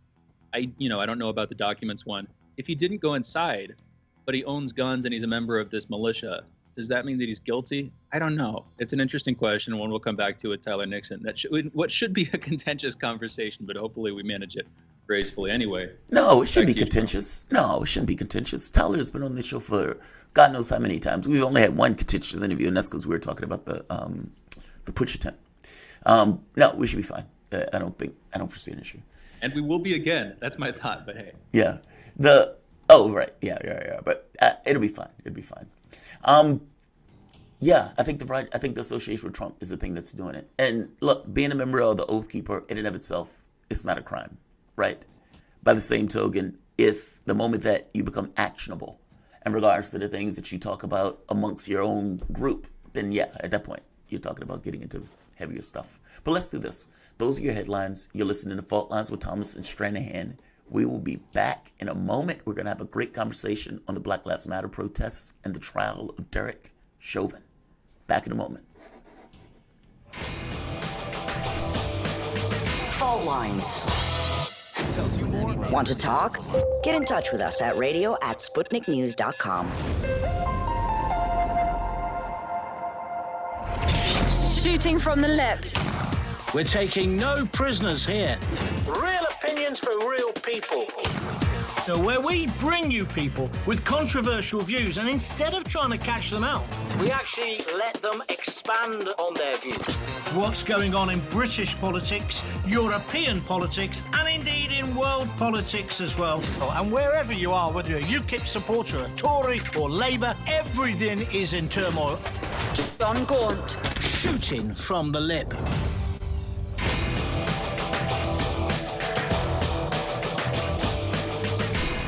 Fault Lines. Welcome back to Fault Lines on Radio Sputnik. My name is Jamarl Thomas. I'm joined by my co-host Shane Stranahan, coming to you live out of our station in Washington, D.C. If you guys live in the area, you can catch us on radio at 105.5 FM and 1390 AM. We're also kicking around in Kansas City at 102.9 FM and 104.7 FM. If you guys are digging what Shane and I are putting down, whatever platform you're consuming this content on, give us a like, share that audio or video, and make sure you subscribe. If you want to join in on the conversation, you can send us a chat, a tweet, and of course, you can reach us by phone at 202-521-1320. That is 202-521-1320. Your engagement helps make this show what it is, so definitely don't be shy. Forbes magazine pulled the article up just so people can see it. Police killed over 1,000 American civilians in 2019. Now, I've made this point on more than one occasion, but right here, between 2013 and 2019, police killed over 7,500 people. 99% of those deaths results in no charges against police. Of those killed, nearly a quarter are black, even though they only make up 13% of the population and are more likely to be unarmed than whites or Hispanics when they are indeed killed. Think about that. Let that sit in for the moment. Do you honestly believe that cops are accurate to the tune of 99% in the people that they killed? Meaning when they pull that gun 99% of the time, they never kill a man that didn't deserve it. Not so much, especially when you find out the number of people that were unarmed. Derek Chauvin's trial has just started on Monday, and there's sort of calamity in it where basically they're trying to get third-degree murder charge reinstated, and the prosecutor basically wants everything to be paused while the uncertainty arises in all of the case. And basically, I'll just read it. The murder trial of former Minneapolis police officer Derek Chauvin in the death of George Floyd kicked off Monday with prosecutors asking the judge to put jury selection on hold. Chauvin's defense attorney, Eric Nelson, told the court that he will file a petition for Minnesota Supreme Court to review the Court of Appeals decision issued on Friday, asking the judge, Peter Cahill, to consider reinstating the third-degree murder charge against Chauvin. State prosecutor Matthew Frank requested that Cahill delay jury selection in light of the defense petition regarding the additional charge. Cahill will call the jurors back today and opening arguments that are tentatively scheduled for March 29th. Now, here's the thing. What this trial kicked off protests that went on for nearly a year, where there became a zero-tolerance policy from society on those police killings.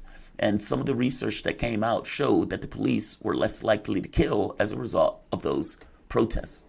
To have a conversation about the trial and the outcome of this trial, and for that matter, the outcome of the protests, we're joined with Sean Blackman, co-host of By Any Means Necessary on Radio Sputnik. And I think, Sean, this is your first time in joining us for Fault Lines. So welcome to Fault Lines, and thank you for joining us. How are you doing? I'm doing cool, man. You know, everything's fine. I appreciate you all for having me. No, absolutely, man. So what do you think about this, by the way? Just your general take of the Chauvin trial. They're trying to put in third-degree charges back on Chauvin. And, you know, it kicked off like a year of protests.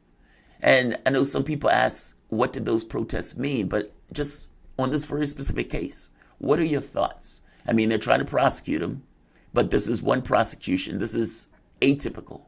This is not the norm. What are your thoughts? Well, there's a few things that I'm thinking about in terms of the opening up of the Derek Chauvin trial and the racist police killing of George Floyd.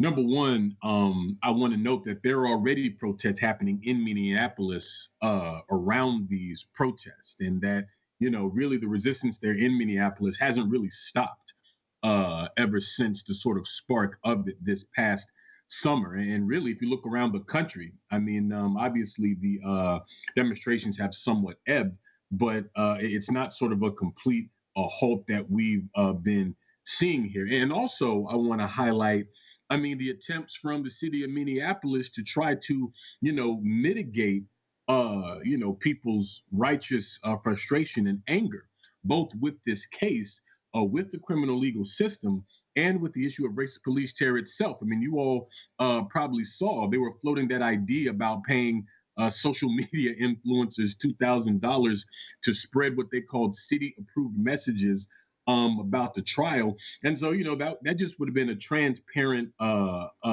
attempt to try to, you know, quell a kind of mass response here. Now, they ended up dropping the idea, but the fact that they even did that, I think, is very indicative of what we're seeing.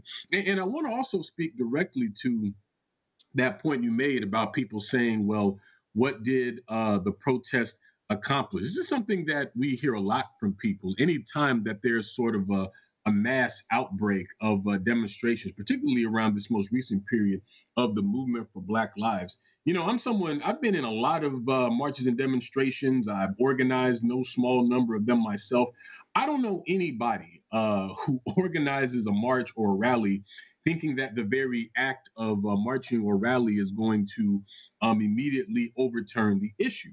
That's not the point. But they want to say what they did. Well, the movement for Black Lives and the issue of racist police terror, circling around, rooted in the issue around George Floyd, completely overtook political discourse in this country, all the way up until the presidential candidates felt that they had to comment on it. Concepts like defunding the police, these kinds of progressive measures that used to only be talked about, you know, in activist circles, were now thrust into the mainstream, and we're seeing them in headlines, and we're seeing it impact legislation and things like this. So I would argue on a number of levels that the demonstrations have been impactful in a number of ways. And if they weren't, I would have to ask people who ask that question, if these, you know, demonstrations were just something to brush off, then why did both Democrats and Republicans put in so much effort and resources in trying to crush that movement. We saw police officers, military troops, beating protesters, gassing them, using tear gas, flashbang grenades, rubber bullets, all kinds of things. We've seen activists and organizers like the anti-racist organizers in Denver, who are now facing decades in prison because they led massive peaceful protests around the killing of Elijah McClain. So the U.S. state, the capitalist, white supremacist, United States state apparatus, if you will, seems to be very clear about the value of this movement that we see, this rebellion against racism, as I call it, here in the U.S. And of course, I think we should also tie in the fact that these protests also took off while the American people had been abandoned by the U.S. government under the coronavirus pandemic. The ruling class saw fit to bail out, Wall Street and the corporations and the banks and all these sorts of things, while throwing the rest of us pennies, the relative few of us that were able to actually get it. And so what we're seeing with the Derek Chauvin trial and them trying to reinstate the third-degree charges, it's just yet another attempt at trying to get a police officer a slap on the wrist for taking a life. Because when police put on that uniform, they have a license to kill. It is their role in this society to be able to kill with impunity. And that's directly tied to the social, political, and economic situation of people in this country right now, and the increasing immiseration of people in this country right now. And I think either consciously or subconsciously, the people in the street understand this. And that is why the state is working so hard to not only crush that movement, but there are other elements that are, seeking to make sure that, Derek Chauvin comes out of this relatively unharmed. Well, and it's on that point that I still wonder what came out of this. And I don't mean to single out the Black Lives Matter protest last summer. I would say pretty much every protest movement since the civil rights movement, including the hippies in the late 60s, early 70s, including the anti-Vietnam War protests up to this present day, including Occupy Wall Street, including last summer's protests.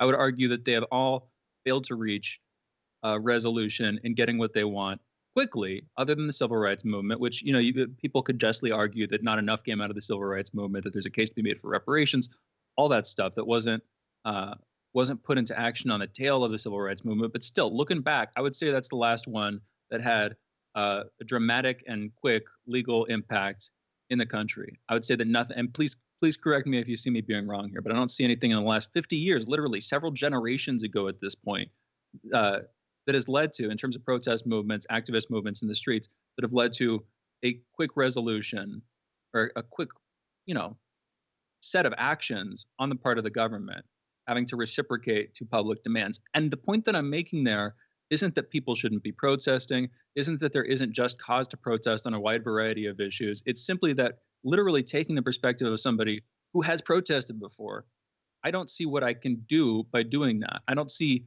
at least right now, I need somebody to show me. I need some assistance here. It would be useful to see how I can get something done by doing that, because otherwise, we're on the air. We try to talk about these issues regularly in a good position to be able to do so. That seems like a better use of my time. That seems like doing research, talking about this stuff in person, online, seems like a good way to do that. Where am I wrong on this, John?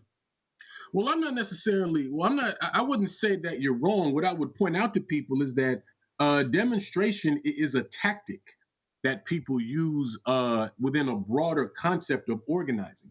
And see, the thing is, people only see the demonstrations and what comes down through the media a lot of times, because it's dramatic, particularly when, there's property destruction. Someone breaks a window or sets something on fire. You can always count on news cameras being there to capture that. But what people don't see is the sort of mundane, day-to-day, not sexy, not glorious or glamorous work of organizing. It's going to community meetings. It's giving testimonies at city council meetings. It's, at a different time, it's knocking on doors, getting petitions, passing out flyers, doing data entry from the petitions that you gather. I mean, there's a whole process of organizing and building up a movement or a campaign or an effort that people just don't really sort of see, because it's just sort of not what is shown.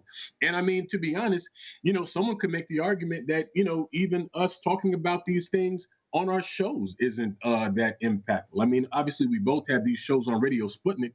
I mean, one could argue that since, Russian state media and other alternative and state-funded media platforms are basically, I mean, not only stigmatized, but are actually deprioritized in terms of algorithm and things like this. So people are both sort of propagandized, not only against listening to us, but it's also just quite literally hard to find us. So one can make the argument that we're just sort of a lone voice in the wilderness screaming into the void.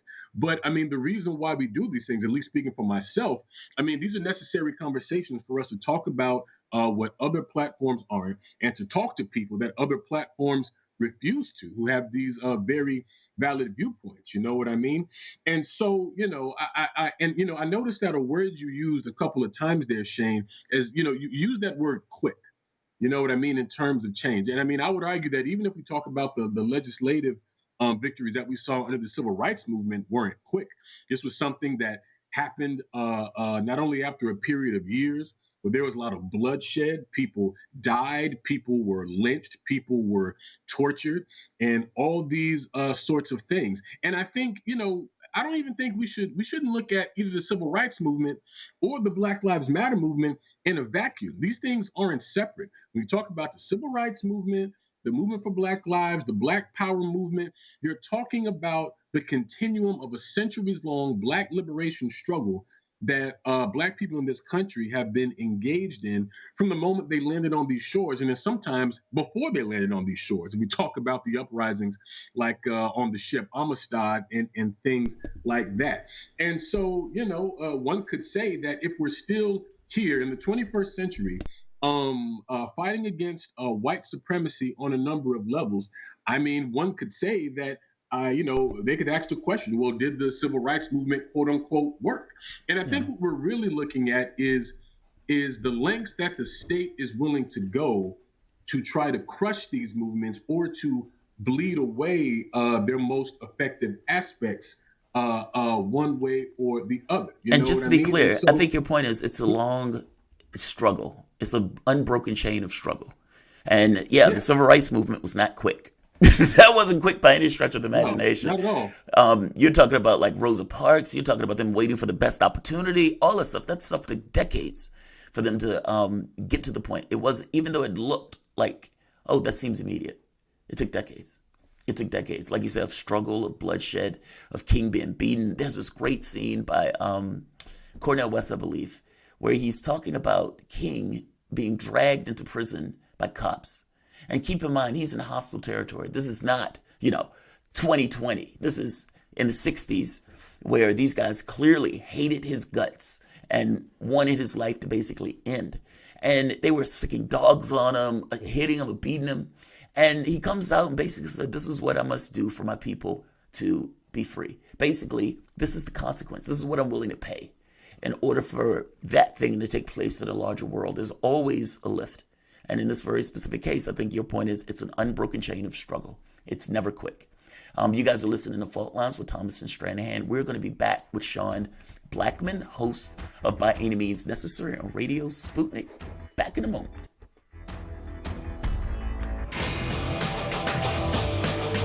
Fault Lines.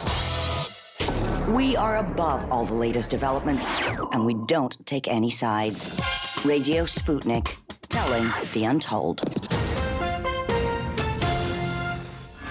Feeling kind of blue, but maybe also kind of red, and kind of purple, and kind of alone? You've got a friend on Radio Sputnik. Tune into Political Misfits from 12 to 2 Eastern Time, Monday through Friday, for news, politics, and culture without the two-party bias. Catch us daily on 105.5 in Washington, D.C., or 102.9 or 104.7 in Kansas City.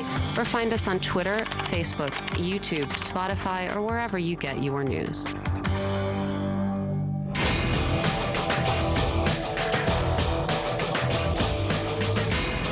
Fault Lines. And we are back. You're listening to Fault Lines with Thomas and Stranahan, and we continue to be joined by Sean Blackman. He's the co-host of By Any Means Necessary on Radio Sputnik, which you can and should check out. It airs live every Monday through Friday from 2 to 4 p.m. Eastern. Also follow By Any Means Necessary on Twitter at BAM Necessary.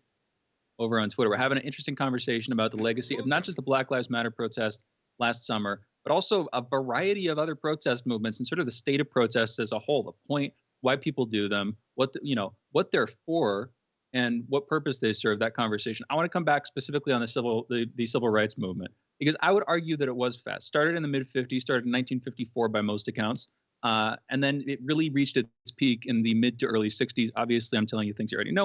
1963, 1964, that era, I would say, was when it was at its highest. And then, of course, in 1964, you had the Civil Rights Act, which follows less than a year after Martin Luther King Jr.'s speech, the March on Washington, his famous I Have a Dream speech, all that stuff. There was a period of time there, admittedly following almost a decade of continuous action, growing action by people on the streets. There was a period of time there, though, where things accelerated and reached a legal resolution. And admittedly, the protests continued after that point. And like you're saying, Sean, there's a legacy that wasn't ever fully contended with. And factually, there's a lot more that could have been done and that we've seen has to be done.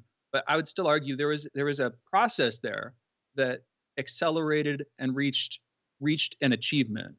And I would argue that we have not had that with any other protest movement since then. It has been 50 years.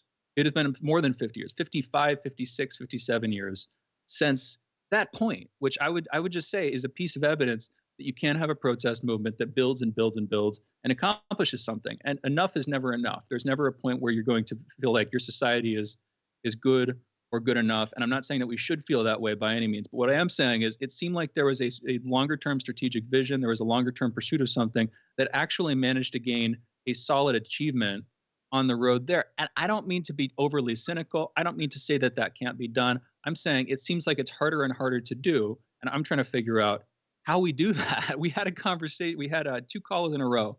I believe it was yesterday, from Tarif and from Brave calling in. And they were both basically saying, we're having these conversations, but serious problems, and the leadership is not listening to us. There is no political resolution for these problems. And they were both advocating for getting out on the streets. And I am open to that.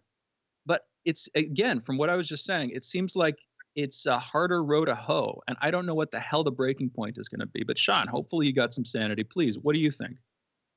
Well, a couple of things. I mean, in terms of the civil rights movement, I mean, again, I take the long view of history. I mean, the popular narrative set the early arrivals of Black people in this country around 1619. Now, some like to, folks quibble about whether it was that year or whether it was earlier. But if we take that to be the point of arrival for Black people in this country, we're saying that it took from 1619 up until the 1960s for people to get the basic democratic right to vote. And that's just not a quick thing to me. And even when you factor in the betrayal of Reconstruction in 1877 and things like this. But there's a connection to that, because we have to ask, well, what was it that gave the civil rights movement and all those organizations its oomph, if you will? What gave it that force? What gave it that power? What gave it that structure? What gave it the ability to have that victory in that way? It was because they had a mass movement. You're talking about a Black-led mass movement of diverse people across the United States that were dedicated to this one goal. This is really the point that I want to get to, because I agree with your callers, and Brave calls into By Any Means Necessary as well sometimes, so shout out to him. But we should be in the streets to the extent that we can safely. Obviously, the pandemic can complicate things in that way.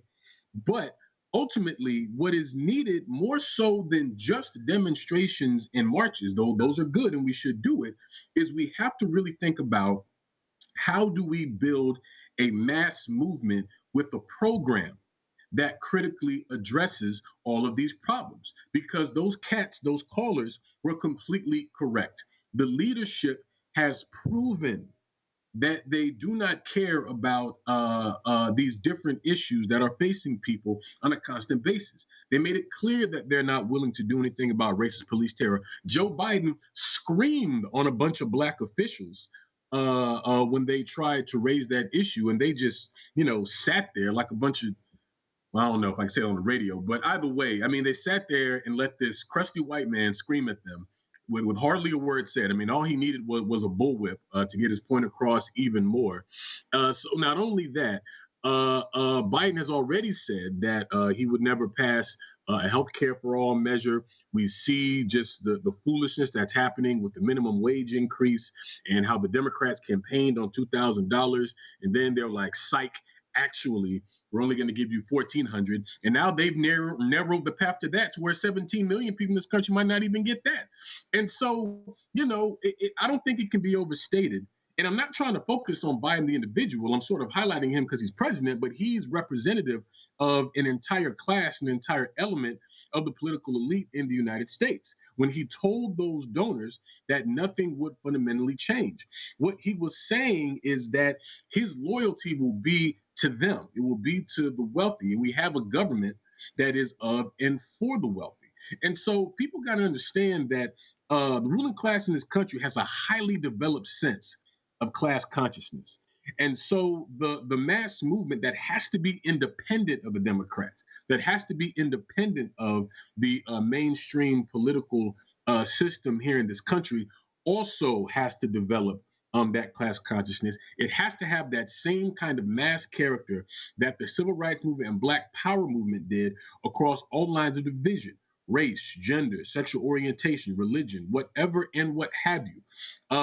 Because even though these different forms of oppression and exploitation may sort of impact us in different ways, the results are similar, and it all emanates from the same root, which I would argue is the capitalist system itself. And so ultimately, when we talk about, well, what is the answer? And how do we get these things? How do we make these changes that we really want to see? I would argue that it will only really come from a mass progressive independent movement, because historically, like we've been talking about, with the civil rights movement, with the anti-apartheid movement, with the slavery abolition movement and others, it will require a movement of a mass character to really achieve these things.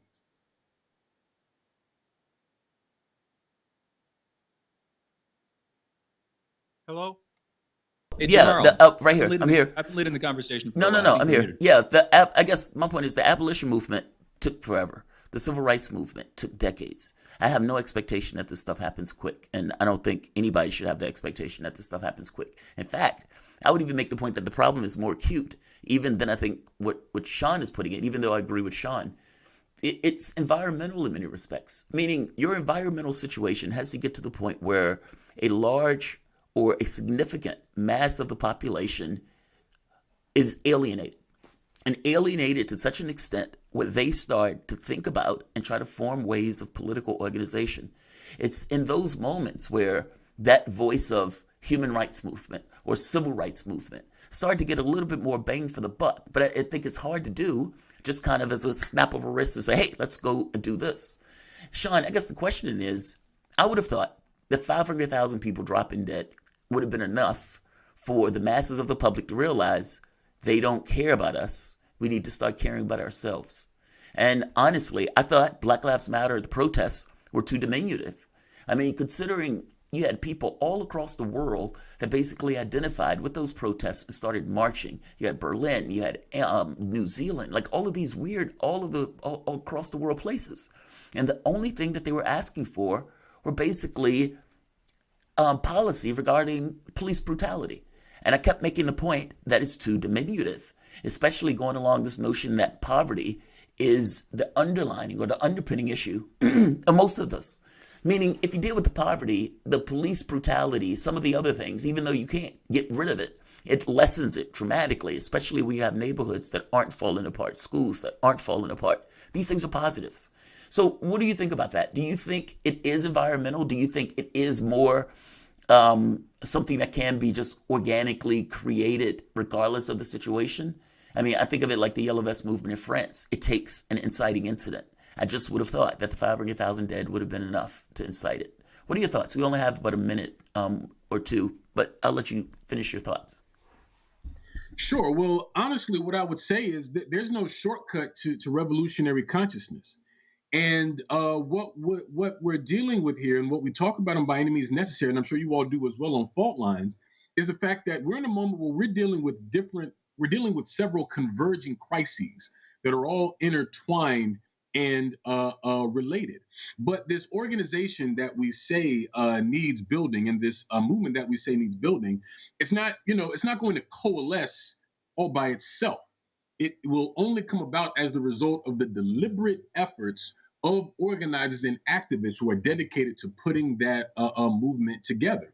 And if that doesn't happen, then all of those disaffected and impacted people will just be, disaffected and frustrated in a vacuum and by themselves. But we have to find a way to direct that frustration and direct that anger towards an organized end, and direct it towards the people who are responsible and to the system that's responsible, so we can not only make these legislative changes we want to make, but we can be about the business of making a new society and bring about a new system that is rooted in developing and sustaining humanity instead of crushing it. Sean, from your mouth to God's ears. Look, man, I agree with you. I think all of us share this kind of collective frustration in regards to how do we change it. And it's like you see the number dead, you see the number infected, you see the number of people or businesses that were crushed, you see the number of people that went without health care, like just calamity. And for this administration to get in and to think it's business as usual, let's go back to when 42% of the public only made $18,000 a year. Those were the good times. That's astonishing and appalling. And if you're not apoplectic, you're not paying attention. Sean, thank you for joining us, man. Come back anytime. Sean Blackman, co-host of By Any Means Necessary on Radio Sputnik.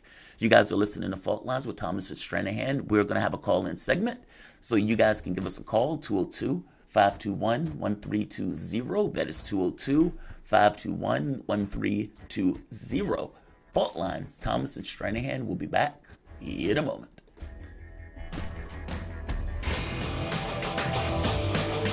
Fault Lines. Are you bored? Are you lonely? Do you need a hug? Well, we can't give you that, but we can keep you up to date on Radio Sputnik.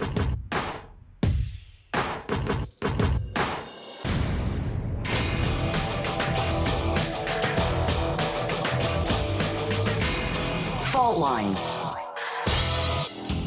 And we're back. You're listening to Fault Lines with Thomas and Stranahan, and we are taking your calls. 202-521-1320. Again, that is 202-521-1320. If you want to join the conversation we were just having, or call in about something else we were talking about today, or heck, if you want to, you can call in about whatever you want. We're here at 202-521-1320. Although I suppose my preference is, if you have thoughts on what we were just talking about with Sean, please do call in about that. I'm going to hold to where I was on this one. And it's because I think there's a lot of merit to the conversation that Sean was bringing to the table and to what you were saying too, Jamarl. But I will still say, and I don't think this has been decisively responded to, after a long wake of activist movements and protest movements throughout American history, specifically in the early 20th century, focused, I would say, with unions pushing back through the late 19th or late 20th century, and the civil rights movement. I would say the civil rights movement, even though it took a while, was the last movement to get a decisive political gain, getting something on the table that actually gets decided on and approved by Congress, or in any real decisive fundamental manner. That was the last protest movement, the last activist movement in the U.S.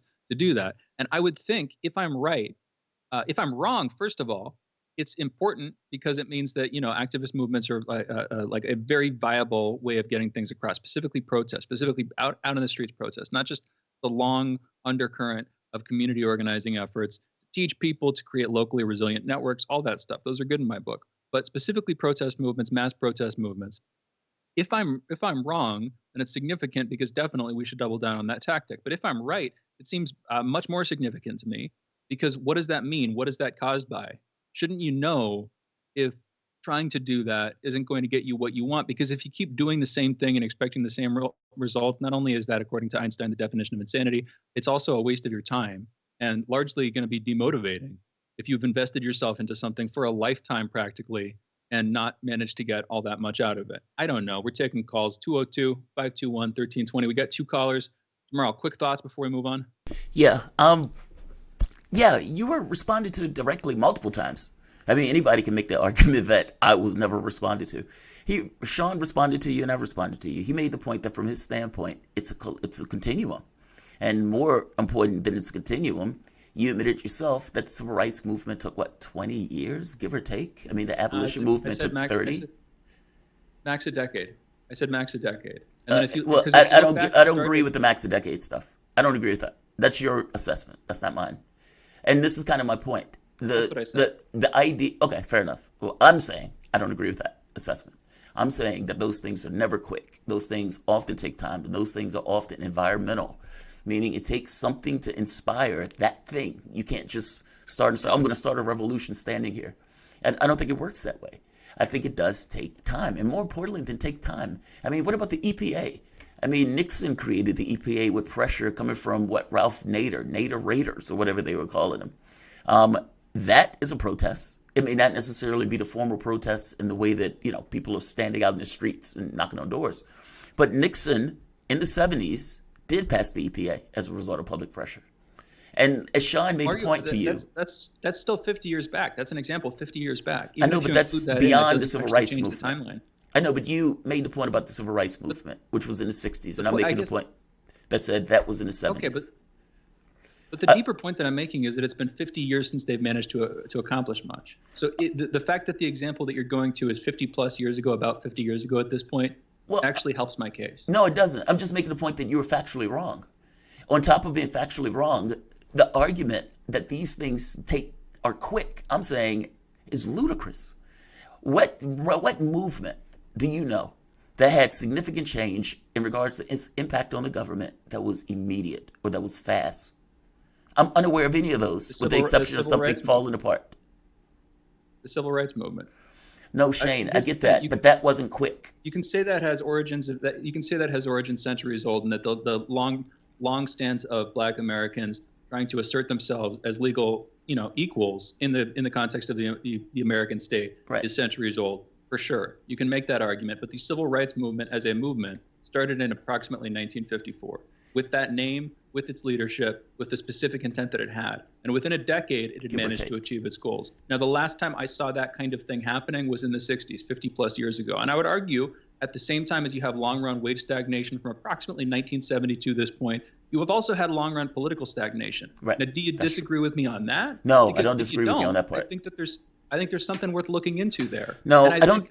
Wait, real quick. I don't disagree with you. I'm not saying that protests are useless or that the people who are doing them are wrong. I'm saying there's something that we need to address. And if we don't address that, we're going to miss the ball. I know, but he told you very specifically that movements are a tactic. It's not the end all. Like, I think that's the point that I guess we were trying to make to you, that A, it's not quick. Even the example that you gave wasn't quick. B, it wasn't entirely even true, because I made the point to you that Nader's Raiders took place in the 70s, and Nixon, who did not want to pass the EPA, ends up passing the EPA in addition to a few other regulations. And depending on what you mean by successful, I mean, for God's sake, we're talking about it. You had a situation where congressmen and various governments and local governments started changing laws and rules in order to accommodate the protests. I mean, the protests went on for a while. Even the number of police killings went down as a result of the protests. Now, if you want to say that change is not substantial because it wasn't necessarily federal legislation, fair enough. And if you want to say that there's something else that's required, I agree. And if you want to say it's even harder, I can respond to that. Well, I would even say, that, but I want to make sure we got time for callers. No, I'd rather just go to. Yeah, no, I'd rather. I mean, I could, but we've got 2 calls. We've been pushing on them because we've been having this convo for 5 or 6 minutes, and we won't have enough time if we don't go to them now. Let's go to Ro from California. Ro, you're on. What's going on? Hi guys. Good morning. I just wanted to remind Shane that, the gay rights movement recently had a quote unquote win with the gay marriage legislation. And then also to remember the women's rights movement as well. So, like, thinking about, you know, like affirmative action that benefits women more than basically any, you know, particular group. So those are just some more recent examples, I think. That Point seated on the gay rights movement. Absolutely agreed, and I left that out of the conversation. Go for it, though. Yeah, well, I would just add, you know, one thing to think about, like, why were those movements, quote unquote, successful? Because they weren't really, you know, challenging the empire. So that's that. Thanks, guys. I would thank you. Thanks for the call, Ro. And I would say the civil rights movement definitely was. I think that's where Martin Luther King was going. Of course, we talked about this before, and we got more calls. Yeah, I think we should go to them. But absolutely, she makes a really good point. On the gay rights. The gay rights movement is a really good point. Hey, well, let me ask you this: why do you think the gay rights movement worked as opposed to some of the other movements? Because I got to be honest, I disagree with you in regards to the quick stuff, and I think I even disagree with you in regards to the gains that the protests have made. I mean, because this is something that they're talking about. And, you know, I don't know what Biden is going to do from the standpoint of policy on this front. He may actually pass some kind of legislation on this front. So I don't necessarily know, but I do think that there was value in it. Why do you think, though, what would you have needed for you to be like, this wins? Like what would be the thing for you where you would be like, yeah, that's a win. That's something that they protested, and that's something that the government responded to, and they did something about. If the federal government had unveiled sweeping legislation that reformed the police system and the system of incarceration in the United States, I would say that that was a direct win. We have not seen anything approaching that. So, and I'm not going to give you specific policies because I haven't written them out. I'm not an expert on this stuff, but I think you know what I'm saying. If we had seen that conversation spark a top-down federal legislation where it would actually matter to reform how policing works and how our criminal system works in general, including our prisons, I would say that's a win. So the only standard for you that would win for that. So the only standard for you that would be considered a win is federal legislation. The local stuff and the state stuff doesn't matter to you. And honestly, and the fact that we're even having the conversation, or that Chauvin is even being prosecuted, none of that stuff matters. Or the number of people who are getting killed going down. I don't know, man. I just think those things do matter. That's a misrepresentation. I'm not saying it doesn't matter. I'm saying it didn't lead to a direct, substantial win, and that we haven't seen that in 50 plus years. Those are wins. We should focus on why and solve why. Okay, but those are marginal wins. Those aren't decisive. But we got two more callers. Okay, let's go. We can go to callers. I guess I'm making the point that the quick stuff, I have no idea where you get the idea of quick from. That's all I'm getting at. And even by your own standard, even if we go with your own standard, the Black Lives Matter stuff started in what you said, 2014. So you're talking about a win within the context of less than a time frame that you even gave for the civil rights movement. I mean, come on. And let's go see. to the callers. We were also talking about Occupy Wall Street. We talked about more since then, but we've got Drew calling in from Atlanta. Drew, you're on the line. What's on your mind? Hey, good morning. So I think I got two things quickly. One, I think that if you were to talk to MLK, if you were to talk to James Palmer, if you were to talk to some of the leaders, I think if you asked them if they felt like they had gotten a win, I don't think that they would agree with you. I think a win is changing the material condition of the people here, the people experiencing what's occurring here. And so when we look at how many people are dropped from the rolls, how many people are actively stopped from voting, voting was never like the goal, right? So voting was seen as like a tool in order to change the condition of the people. So just being able to vote, if they're able to tell you the two peaks, then the condition doesn't really change. And in fact, that bears out when we look at like Black home ownership between 1960 and today. If you look at like all these different metrics, you see like the material condition of the community hasn't really changed, and in some areas it's deteriorated. So I project the premise that they would view it as a win. What I will say though is a step towards progress that I think you should count is the fact that Black Lives Matter, whether you agree with the organization versus the movement, however you view it, it is a major step that people are at least acknowledging that there is a problem.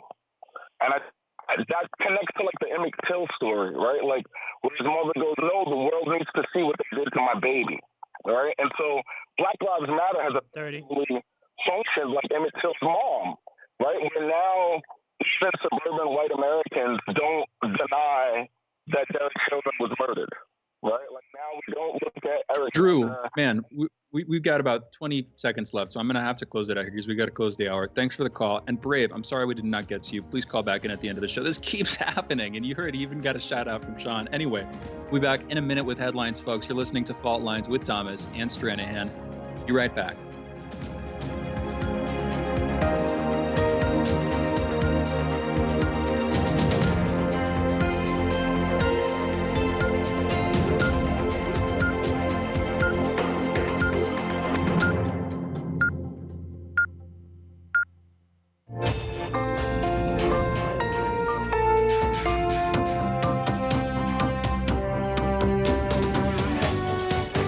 Listening to Radio Sputnik. Telling the untold.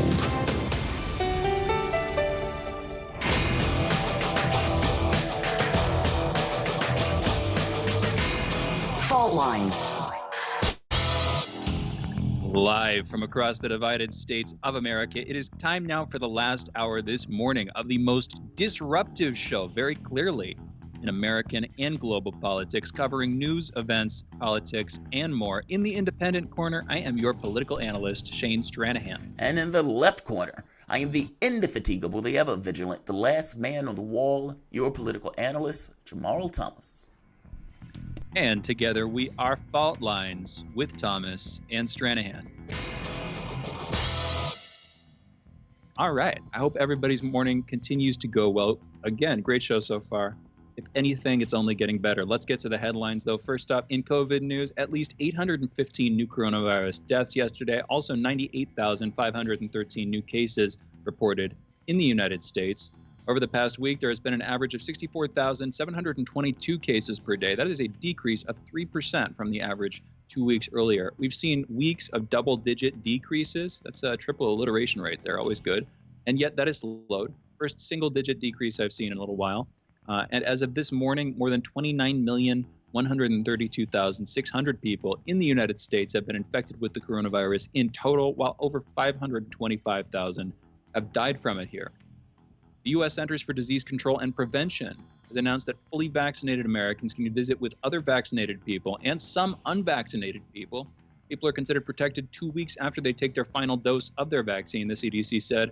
The recommendations say that fully vaccinated Americans can, 1, meet indoors with other fully vaccinated people without masks or social distancing, 2, meet indoors with unvaccinated people from a single household if they are at low risk of severe illness from the virus, and 3, skip testing or quarantine when exposed to COVID-19 unless symptoms appear. President Biden said the U.S. will have enough coronavirus vaccines for every adult by the end of May. Over 30 million Americans have been vaccinated fully thus far. It's approaching 1/10, and I'm guessing that if you count the people who've been partially vaccinated with like a single shot of a 2-dose regimen, that would be over 10% of Americans, and possibly by quite a bit. But we'll come back to that. Obviously, the vaccine rollout is picking up speed, and Biden is saying that he expects it to be done, like I just said, by the end of May, in just a couple of months now. On Monday, the White House announced that President Joe Biden will deliver his first primetime address this Thursday to mark 1 year under COVID-19 lockdown measures. In national political news, we briefly talked about this with Sean about half an hour ago. The murder trial of former Minneapolis police officer Derek Chauvin in the death of George Floyd kicked off Monday with prosecutors asking the judge to put jury selection on hold. Chauvin's defense attorney, Eric Nelson, told the court that he will file a petition for the Minnesota Supreme Court to review a Court of Appeals decision issued on Friday asking that trial judge Peter Cahill consider reinstating a third-degree murder charge against Chauvin. State prosecutor Matthew Frank requested that Cahill delay jury selection in light of the defense petition regarding the additional charge. Cahill said he will call potential jurors back on Tuesday morning. Opening arguments in the trial are tentatively scheduled to begin later this month on March 29th. The trial is expected to last up to 2 months, and prosecutors and defense attorneys said they plan to call nearly 400 potential witnesses to testify, 362 of which will be called by the prosecution. During this legal commencement on Monday, a large crowd of protesters demanding justice for Floyd demonstrated outside the Hennepin County courthouse. And again, we had a conversation about the trial of Derek Chauvin, as well as the legacy of the Black Lives Matter protests, as well as more broadly, this is what actually dominated the conversation, what protest movements do, how effective they are, how they work, what their point is, all this stuff. We had a very interesting conversation for about 40 minutes straight in that last hour. So go back, check that out. We were joined by Sean Blackman, co-host and host of By Any Means Necessary here on Radio Sputnik. Back to the headlines. Jefferson Circuit Court Judge Olu Stevens on Monday granted local prosecutors' motion to dismiss the charges against Kenneth Walker. That's the boyfriend of Breonna Taylor, the black woman who was fatally shot in her sleep. Walker was initially charged with assault and attempted murder after he allegedly opened fire and wounded Louisville Metro Police Sergeant Jonathan Mattingly. On March 13th last year, 4 days from now, it'll be the anniversary, in 2020, officers were looking for an ex-boyfriend of Taylor's and raided the apartment in search of illegal drugs. Taylor, a 26-year-old emergency medical technician with no criminal record, was fatally shot during the raid. Walker maintained he was unaware that police were conducting a raid on the home, and by this ruling, Walker cannot be recharged for the crimes. Next month, former U.S. Vice President Mike Pence is reportedly scheduled to speak at an event hosted by a Christian nonprofit organization in South Carolina. These will be his first public remarks after leaving office. Pence and Trump have reportedly spoken twice since Biden's January 20th ascension to the White House, with an unnamed source describing their relationship as amicable, quote unquote. Former Vice President, however, declined an invitation to speak at last month's Conservative Political Action Conference meeting in Florida. Late last month, Mike Pence reportedly reaffirmed his close personal relationship with former U.S. President Donald Trump and suggested that he may launch an organization to defend the ex-president, his administration's legacy. The U.S. Supreme Court denied former President Donald Trump's last outstanding post-election lawsuit in Wisconsin on Monday, along with a Georgia lawsuit from pro-Trump attorney Lynn Wood. These deliver a final blow to the former president's legal campaign seeking to overturn the election result, as his attorneys argued the case could still be relevant for 2024. Roberto Menuda, that's a New York man with ties to the Oath Keepers militia group, and Roger Stone, has been arrested in connection with the January 6th Capitol riot. In a recently unearthed video, Menuda can be seen flanking Roger Stone on the morning of January 6th outside a Washington, D.C. hotel. He was spotted on video later that day in the gathering crowd approaching the Capitol. Menuda will make his initial court appearance Monday in White Plains. The charges against him have not yet been made public, although I've seen some reports about what they are, like false documentation, and I believe obstructing the justice was the other one. Anyway, the arrest comes as the Department of Justice continues to pursue individuals who participated in the January 6th Capitol attack. Dozens of individuals with ties to extremist groups have been arrested for their role, including at least 5 people associated with the Oath Keepers. Stone has maintained that he played, quote, no role whatsoever in the January 6th events, end quote, and has repeatedly said that he, quote, never left the site of my hotel until leaving for Dulles Airport, end quote, later that afternoon. We'll be talking about this, by the way, with Tyler Nixon, an associate of Roger Stone's, at 9:30 a.m. Eastern, so in about 20 minutes. In international political news, in a recent academic paper, J. Mark Ramsier, a professor of Japanese legal studies at Harvard, rejected a wide body of research finding that Japan's so-called comfort women were forced to work at military brothels during World War II. Ramsier instead argued that the women willingly entered into contracts as sex workers. He alleged the women entered into contracts similar to those used under a separate licensed system of prostitution in Japan. He rejected accounts of forced labor as quote-unquote pure fiction, saying the Japanese army, quote, did not dragoon Korean women to work in its brothels, end quote. The paper has intensified a political dispute between Japan and South Korea. South Korea has long pressed Japan to provide apologies and compensation to women who have shared accounts of rape and abuse. At Harvard, hundreds of students signed a petition demanding an apology from Ramsier and a university response to the complaints against him. Lee Young-soo, a 92-year-old South Korean and survivor, described Ramsier's assertion as ludicrous, quote unquote, and demanded he apologized. Lee is also campaigning for South Korea and Japan to settle their decades-long impasse by seeking a judgment from the International Court of Justice. In Brazil, former President Luiz Inácio Lula da Silva has been cleared of corruption by a Supreme Court judge. Lula was freed in 2019 after 18 months in jail. He was convicted following an investigation, Operation Car Wash, into a huge bribery scandal which ensnared politicians and business leaders.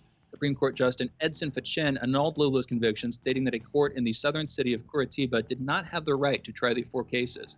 Lula had denied all the charges, saying they were aimed at preventing him from running for president again in 2018. Department of Homeland Security Secretary Alejandro Mayorkas issued a decree making certain Venezuelans eligible for temporary protected status, TPS, which allows the U.S. government to grant provisional humanitarian protection to immigrants whose home countries are plagued by armed conflict, recovering from national disasters, dealing with an epidemic, or otherwise unable to guarantee the safe return of their citizens. The TPS designation applies to undocumented Venezuelan immigrants who have been living in the U.S. as of yesterday. During the presidential campaign, President Biden promised to grant TPS to Venezuelans, quote, seeking relief from the humanitarian crisis brought on by the Maduro regime, end quote. Again, though, I will point out it's our sanctions, as far as I can tell, that have left Venezuela in its worst straits. It's not Maduro's decisions themselves, although, he wanted to push away from the U.S. and stop selling Venezuelan oil in the form of dollars. I believe that's what initiated this whole crisis, because the U.S. responded with sanctions and tried coups and that whole thing. Jamarl, we talked about this earlier, but any comments on this before we move on? No. Keep going. You can move on. All right. Yeah, we had it back and in forth. Senegal. We did, yeah. And go back and check that. I believe this was in the 7 a.m. headlines, right at the top this morning. Anyway, riot police and armed personnel carriers fired tear gas and rubber bullets at crowds in Senegal's capital on Monday, this hours after authorities freed opposition leader Ousmane Sonko from custody. The demonstrations first began last Wednesday before Sonko's initial court appearance for questioning on accusations of rape. He was detained on the way to the courthouse and arrested for disturbing public order after hundreds of his supporters clashed with police who were blocking unauthorized protests. He now has been charged with rape and making death threats. Sonko blamed his arrest on President Macky Sall, accusing the incumbent leader of seeking to sideline his future political prospects before the country's 2024 election. And his supporters agree with him. That's why we're seeing these protests. Very simply, they're alleging that Sonko is being unjustly accused of rape, and of course the state, and I'm sure many Senegalese citizens are alleging that he actually was guilty of the rape. Anywho, by the way, we're looking for a good guest on this one. We're actively trying to find a good guest to speak on that issue. Just throwing that out there. Inside info. In Earth and Science news, Swedish teen environmental activist Greta Thunberg says President Biden isn't doing enough to treat the climate crisis like a crisis, quote unquote. She accused him of being, quote, not nearly enough in line with the science, end quote, on the issue. Biden has rejoined the Paris Climate Accord, named a climate czar, and started to roll back some of former President Donald Trump's environmental policies. However, according to Thunberg, this is not enough. She states, quote, I would just like you to basically just treat the climate crisis like a crisis. They have said themselves that this is an existential threat, end quote. She added that the current president is not treating it as such, as an existential threat. Thunberg declined to name one thing she would suggest the president do to fight climate change, but said that getting people involved is a top priority. In other young, internationally renowned activist news, on Monday, Nobel laureate Malala Yousafzai announced a partnership with Apple TV+. He said, quote, I'm very excited for this next project that I'm starting. I will be producing with Apple TV+, and I will be creating content that includes comedy and TV shows and documentaries and movies. And I am really excited for this part of my journey because it will help me to reach young women and girls, end quote. Malala, an advocate for girls' education who survived a Taliban assassination attempt in Pakistan, became the youngest person ever to receive the Nobel Peace Prize at age 17. She will be producing content exclusively for Apple TV+. That's the headline. My quick commentary, I'm not going to be derogatory because she can do whatever she wants to. It just feels like a weird next move. I don't know. But maybe that's a pretty good role for her. From her perspective, trying to push for better humanitarianism around the world, and being young enough to probably have some deep intuitive connection with what younger people are thinking and where they might. You get where I'm going, Jamarl. She can be an advocate, but it just feels like the other take on it is she's cashing in on her reputation. People need a paycheck, dog. People need a paycheck. Yeah, exactly. Integrity is expensive. What's your take? Integrity is expensive. People need a paycheck. I'm not gonna fault people for trying to make a buck off of stuff like that. Like you said, she's young, and whatever. I guess the question is, can you express those values in the context of a job that you may get from something else? And I don't think there's anything in and of itself wrong in her taking that position. It doesn't necessarily mean she's repudiating, anything that she believed in or anything else. I don't know. I don't have a strong feeling on it one way or the other. I just look at it as a person cashing in. I hear you.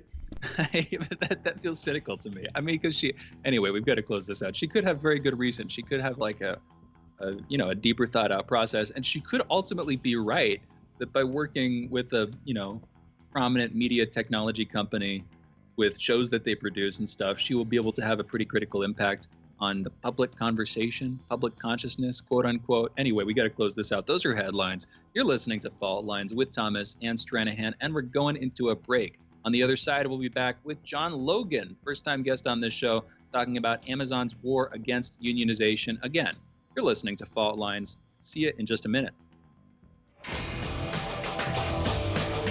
Fault Lines. 24 hours a day, 7 days a week. We give you the most essential information out there. Radio Sputnik, telling the untold.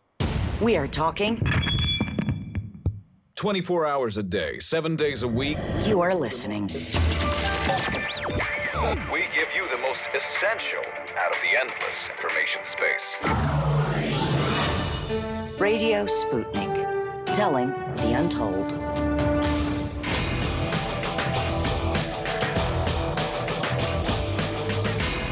Fault Lines. Welcome back to Fault Lines on Radio Sputnik. My name is Jamarl Thomas. I'm joined by my co-host Shane Stranahan, coming to you live out of our station in Washington, D.C. If you guys live in the area, you can catch us on radio at 105.5 FM and 1390 AM. We're also in Kansas City at 102.9 FM and 104.7 FM. If you guys are digging what Shane and I are putting down, whatever platform you're consuming this content on, give us a like and share that audio or video. You can also join in on the conversation with a chat, a tweet, and of course, you can reach us by phone at 202-521-1320. That is 202-521-1320. Your engagement helps make this show what it is, so definitely don't be shy. Let's talk about Amazon. In a historic move that could have significant ramifications for America's largest retailer, Amazon, 5,800 workers are voting by mail on whether or not to join the Retail, Wholesale, and Department Store, basically the RWDSU union. Now, this is a big deal. Amazon is famed for its physically brutal and demeaning working conditions, every bit as much as the lengths that they are willing to go to bust unions. Amazon was recently caught hiring intelligence experts to spy on workers. This doesn't even touch the paraphernalia that these guys are using, even following you to the toilet where the paraphernalia is there. They're taking your money. They're going to just take your money. You should even see some of the videos that these guys are putting out to basically attack the union formation. Amazon has clearly decided that stopping Alabama's warehouse from forming a union is a red line top priority. Rebecca Given, labor studies professor at Rutgers University, makes the point that, quote, Amazon workers all over the country will see there is a path to have a voice on the job. Collective action is contagious, unquote. And basically, there are 400,000 exploited operations staff and hundreds of other Amazon warehouses and delivery sites across the United States that is going to see a path to unionization and see a path to having a voice and seeing a path to having more agency in their job. To have this conversation, we're joined by John A. Logan, professor and director of labor and employment studies at San Francisco State University and a visiting research associate at the University of California, Berkeley Labor Center. He has published widely on the right to organize, the employer opposition to unions in the United States and globally, and has worked on research projects with unions in over 20 countries. And again, this is the first time to the network. So John, thank you and welcome to the show. Hi, pleased to be on. Thank you. Absolutely. So I contacted you because of an article that you wrote that I thought was utterly phenomenal. Amazon, this is the truth out. Amazon is paying consultant nearly $10,000 a day to obstruct the union drive. That is astonishing. And basically, the article gets into the amount of money that Amazon is paying right here. Right here. I'll just quote you. After hiring one of the country's largest and most expensive union avoidance law firms, Morgan Lewis, Amazon is now paying almost $10,000 a day plus expenses to 3 anti-union consultants, Russell Brown, Rebecca Smith, and Bill Monroe. That is astonishing. Please give your comments on this. Like, you wrote the article for this, and I was mentioning before the lengths that Amazon go to bust unions. But they're basically, instead of giving workers that money, they're spending that money to stop those workers from forming a union. Because Amazon knows what is going to happen across the United States if the Alabama Center is able to form the union. John, please continue. Yeah, and it will be millions of dollars Amazon has spent on this anti-union campaign by the time it's over. The 10,000 a day plus expenses is the only sum we know about right now, because these consultants, because they talk to employees, they're therefore required to file a financial report with the Department of Labor that gives you very basic details about their contract with Amazon. So in addition, as you said, they also have, since last November, engaged the services of Morgan Lewis, which is one of the most expensive law firms in the country when it comes to specializing in union avoidance activities. They have also been employing lots of other people. You mentioned the films, the anti-union films that they're making. There are external firms that specialize in those anti-union films. So it's likely, when it's all over, we will never hear the full amount. We won't get details on all of the different firms, all of the different people that Amazon has paid in order to try and crush this union campaign. But there's no doubt that it will extend into millions of dollars. And as you rightly said, the thing is, to Amazon, a few $1 million is nothing. We're talking about, one of the world's most powerful corporations owned by the world's wealthiest individual. But winning this union campaign, defeating the RWDSU at Bessemer, is absolutely essential to Amazon. There's no amount of money that it would not be prepared to pay these consultants, not be prepared to pay its law firm Morgan Lewis, not be prepared to pay the other firms, the other individuals who it's paying to engage in anti-union activities in order to defeat the union, precisely for the reason you said. This union campaign is being watched not just by Amazon workers, but by workers all across the country, and also, not just by Amazon workers in the US, but by Amazon workers globally who have been trying to form unions in the United Kingdom, in Germany, France, Italy, Spain, Poland, Czech Republic, in Australia, all over, where workers at Amazon have been involved in disputes with the company. They're all watching very closely what will happen in Bessemer when the voting ends on March 29th. So, yes, as you said, they're spending an enormous amount of money. They're doing all sorts of things, including things in 20 years of studying and writing about anti-union campaigns. There have been things going on in this campaign I've never seen before. And it's partly... Let's pause there for a second. John, I'm curious. What you said, you said that there have been things you've seen in this campaign that you haven't ever seen before. I actually had another question in mind, but that of course piqued my interest. What are you talking about? Yeah, what kind of things? Well, individually, some of the things seem trivial, but it's really the cumulative effect of all of the things together. You mentioned the anti-union propaganda in the stalls and the restrooms. I've never seen that before in an anti-union campaign. There was, of course, the story about Amazon getting in contact with city officials to change the traffic light outside the facility so that the traffic light changes more quickly, so that the union organizers have less time to speak to workers in their cars as they go into the facility and as they leave the facility. Because it's a mail-in ballot, Amazon installed its own private mailbox on site and encouraged workers to vote no by using that particular mailbox so it could monitor how many no votes are coming in using that mailbox. All of these things are things that we've never encountered before. Amazon is hiring people, some of whom are recently released, people who were incarcerated who are recently released. They're hiring them through a third-party contractor to walk through the facility as basically as walking anti-union billboards. They have these anti-union slogans attached to them, and their job is simply to walk through the facility. These are not Amazon employees, but they're people that Amazon has contracted through an outside third party. Now, of course, I'm not saying that is weird. Of jobs, it is weird.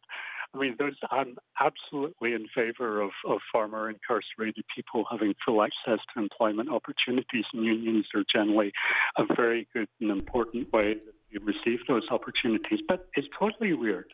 But not that. That sounds like an imposition. Yeah, not that. Yeah, that. I want them to have employment, but just not that employment. Yeah, I mean, okay, so we only have a few minutes left with you, John, and thank you so much for joining us. I should say, Professor Logan. No, it's fine. It's fine. I want to try to. I'm curious. Like you said, you've been doing this for a long time. You've been writing and thinking about this for a long time. This is the millions of dollars that Amazon is spending on this is a drop in the bucket for them. But still, in my eyes, that's a chunk of change. This has significance, like you said, for other companies. But if you had to try to put yourself in Jeff Bezos' shoes or Andy Jassy's shoes or just Amazon, the corporation's shoes, why are they so afraid of this? Why are they so dramatically opposed to this? What costs would it impose on them? Right. What I would say about the significance of this, both very quickly from union perspective, from Amazon's perspective, well, as we said, the whole labor movement in a way is watching this union campaign, and it will be a huge disappointment, if the RWDSU does not win at Amazon. But from Amazon's perspective, it will be a disaster if the union wins the election. There's just no comparison between how the union or how the labor movement views it versus how Amazon views it. And as you said, I mean, it's partly because of their very, very, very deep-rooted ideological commitment against unions and to maintain unilateral control of the workplace. They see unions as completely antithetical to everything that they stand for. They are all about disruption. They're all about, innovation. They're all about, being able to change direction and pivot on a dime. Unions are all, from their perspective, all about rigid work roles. They're all about, having to consult with others before you make decisions in the business interests of the company and so on. So they're actually, in some ways, way more ideologically opposed to unions than some of the old-fashioned anti-union companies that we think of as being very anti-union. But secondly, as you said, they're very worried about the domino effect. They know that they have workers in Staten Island in New York, in Minneapolis, just outside Minneapolis, in Minnesota, in Sacramento, in Southern California, all across the USA, who are trying to organize in their warehouses, and they will take tremendous inspiration from a union victory in Alabama, and as I said, globally. I mean, I think, when we read about this in the US, the global part of it doesn't get across very much. But for, since 2013, we've been having annual global union alliance meetings for Amazon. Unions are interested in organizing Amazon. And this is the event that's captured people's imagination more than the amount of energy during that whole time. Dr. Logan, the amount of energy that is going to be dropped into these other organizations, like you said, in New York, all across the United States, all around the world.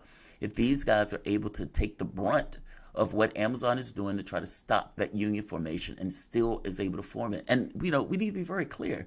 If Jeff Bezos had a great idea, great. But Jeff Bezos can't do that by himself. Jeff Bezos is not educating the population to work at those factories. He's not building the streets. He's not putting the street lights up. He's not making sure the air stays clean. Those workers who are there are vitally and entirely necessary in order to make that business do anything. To make it make $1, those workers are entirely necessary. And yet those people are the exploited majorities that are there. And so it's like, Yeah, all things being equal, I would prefer um, the notion of employees owning their own, the companies themselves. But in short of that, a union. The interesting thing here is that Joe Biden has basically given words to this, but hasn't necessarily done anything in tangible ways to deal with the union issue. And so I want to get to 2 points. Stock price. The moment that Amazon forms a union, their stock price would be annihilated because Wall Street looks at workers getting paid and having more agency as basically bad for their bottom line in regards to business. That's the first point. The second point is how can Joe Biden go beyond just the words into doing something if he is indeed backing up unions? What would be the legal or the way that he can do that in order to support those unions as opposed to just giving speeches? Dr. Logan.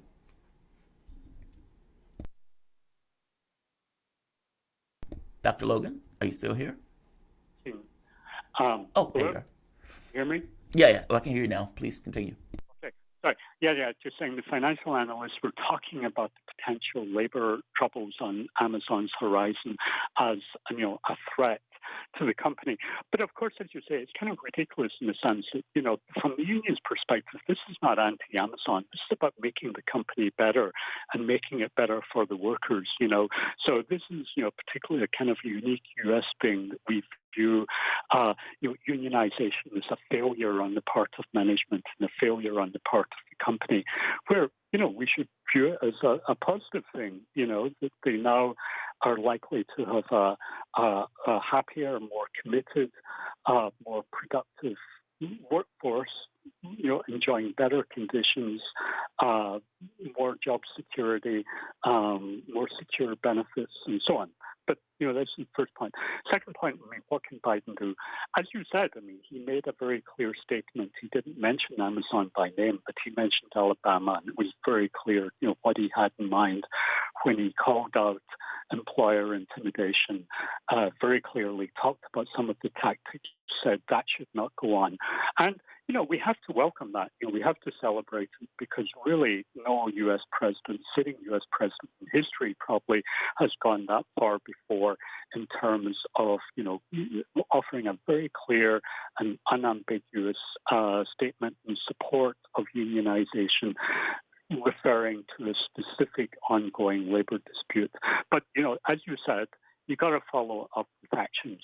And, Biden can't do that himself because, the problem with American labor law reform in the United States is that it's never been able to get through the Senate, no matter how big a majority that the Democrats have, because the labor movement, just can't stand up against the lobbying power of the business community, of the mega corporations, of the Chamber of Commerce, of the Koch brothers, of all of the anti-union organizations. But we do have this legislation, the PRO Act, which would, if it were to pass, and it's still a very much a long shot in the Senate, it will pass the House this week. Biden would sign it into law. The problem is, it effectively needs 60 votes in the Senate. A lot of people will say, it's not going to happen, forget it, it's pie in the sky. And I'm a realist, but what I would say is that, this is not the 1930s. But if you go back to the 1930s, which is when we got the National Labor Relations Act, which was considered at the time labor's Magna Carta, which allowed the unionization in the mass production industries. In 1934, National Labor Relations Act seemed dead in the water. A year later, it sailed through Congress easily because the debate and the external environment had just changed so much that people were just so disgusted by corporate anti-union tactics in 1935 in a way that they hadn't been engaged with a year earlier. So, never say never. The PRO Act is, the type of legislation that we need in order to make the right to choose a union. Dr. Logan, we're going to have to cut you off. I apologize. I really appreciate you coming on to the show, and this is a great explanation of what Amazon and the lengths it's going. The voice that you guys were listening to is Dr. John A. Logan, professor and director of labor and employment studies at San Francisco State University and visiting research associate at the University of California, Berkeley Labor Center. He has published widely on the right to organize, employer opposition to unions in the United States and globally, and has worked on research projects with unions in over 20 countries. Dr. Logan, or Professor Logan, whichever you prefer, thank you again for joining us. You guys are listening to Fault Lines with Thomas and Stranahan. We'll be back in a moment.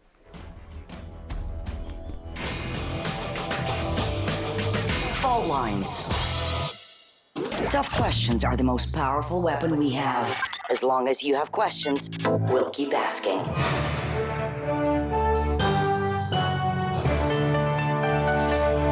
Radio Sputnik. Telling the untold. Epidemics and pandemics could kill millions of people, and they actually did. Centuries ago, deadly outbreaks called the Black Death, the Plague of Justinian, and the Spanish flu ravaged countries, empires, and whole continents. Some of these diseases are still present around the globe. Others have become a thing of the past. Discover how these ancient and not so distant outbreaks from previous centuries differ from modern-day SARS, MERS, and coronavirus pandemics. Listen to our new series, Outbreak, the deadliest epidemics in human history, this week on Radio Sputnik.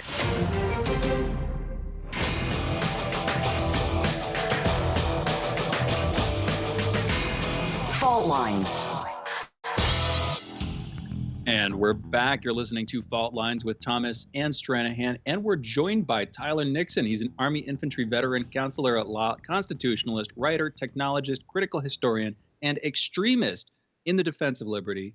Tyler, I can't help but feel like you're thumbing your nose at the modern pushback against quote-unquote domestic extremism, which we also push back on this show, that pushback itself. Anyway, let's get into the conversation. We got you on for a couple of things, and we only have a little bit of time. First of all, Pence's relationship with Trump. Former Vice President Michael Pence, at the time, on January 6th, I remember that morning, Trump was saying some very harsh words, and later in the day, his supporters in the Capitol area and in the Capitol building itself had raided the building in order to lynch, some of them at least, the now former vice president. He didn't make an appearance at CPAC, which Trump famously or infamously, however you want to put it, did in his first public speech since he was deplatformed from Twitter, his first public speech since leaving office.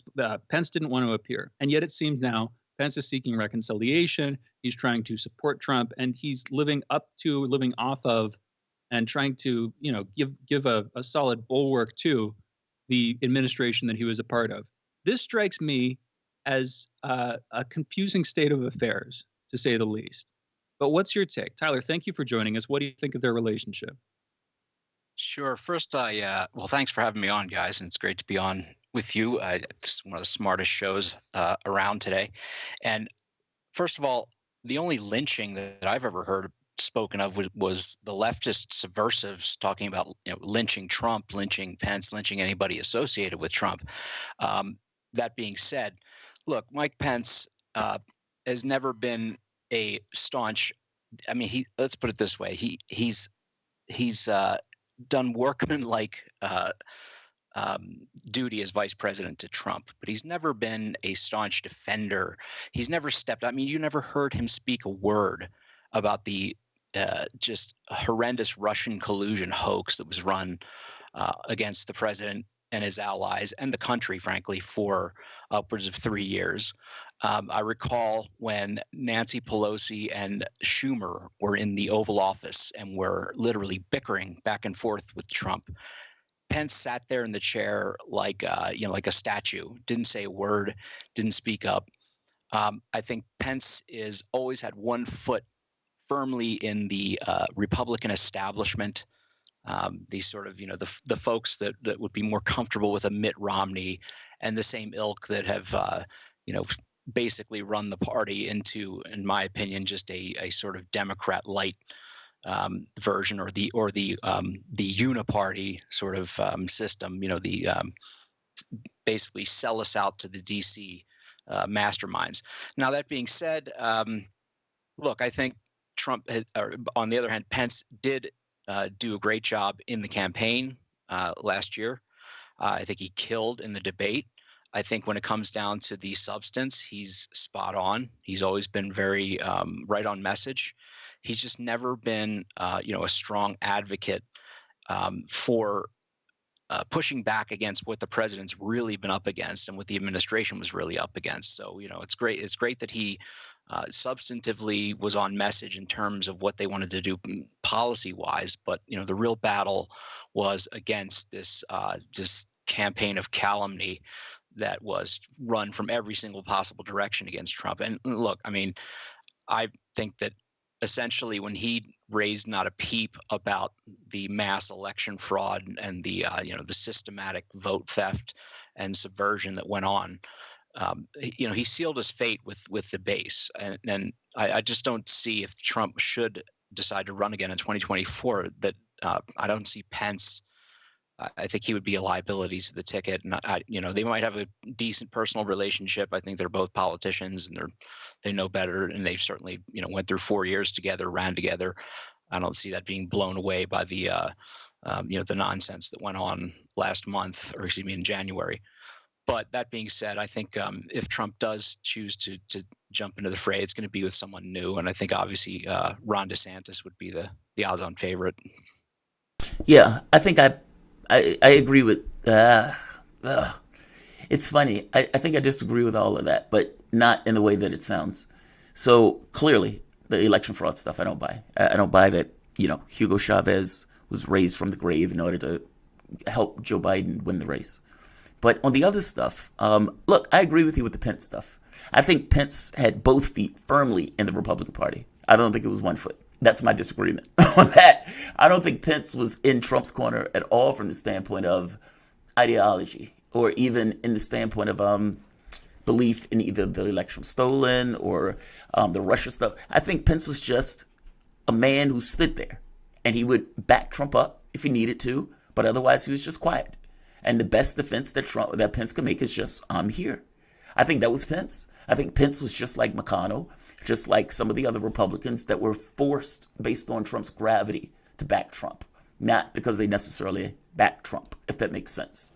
Like, it's meaning Pence was there, Pence would be there, Pence would not say a bad word about Trump. By the same token, Pence wouldn't necessarily say a word about Trump to defend him either. And I think that's your point, that many of these Republicans... I was going to say, I think that Pence was handed to Trump. Trump, if Trump had his choice, I'm sure it wouldn't have been Pence.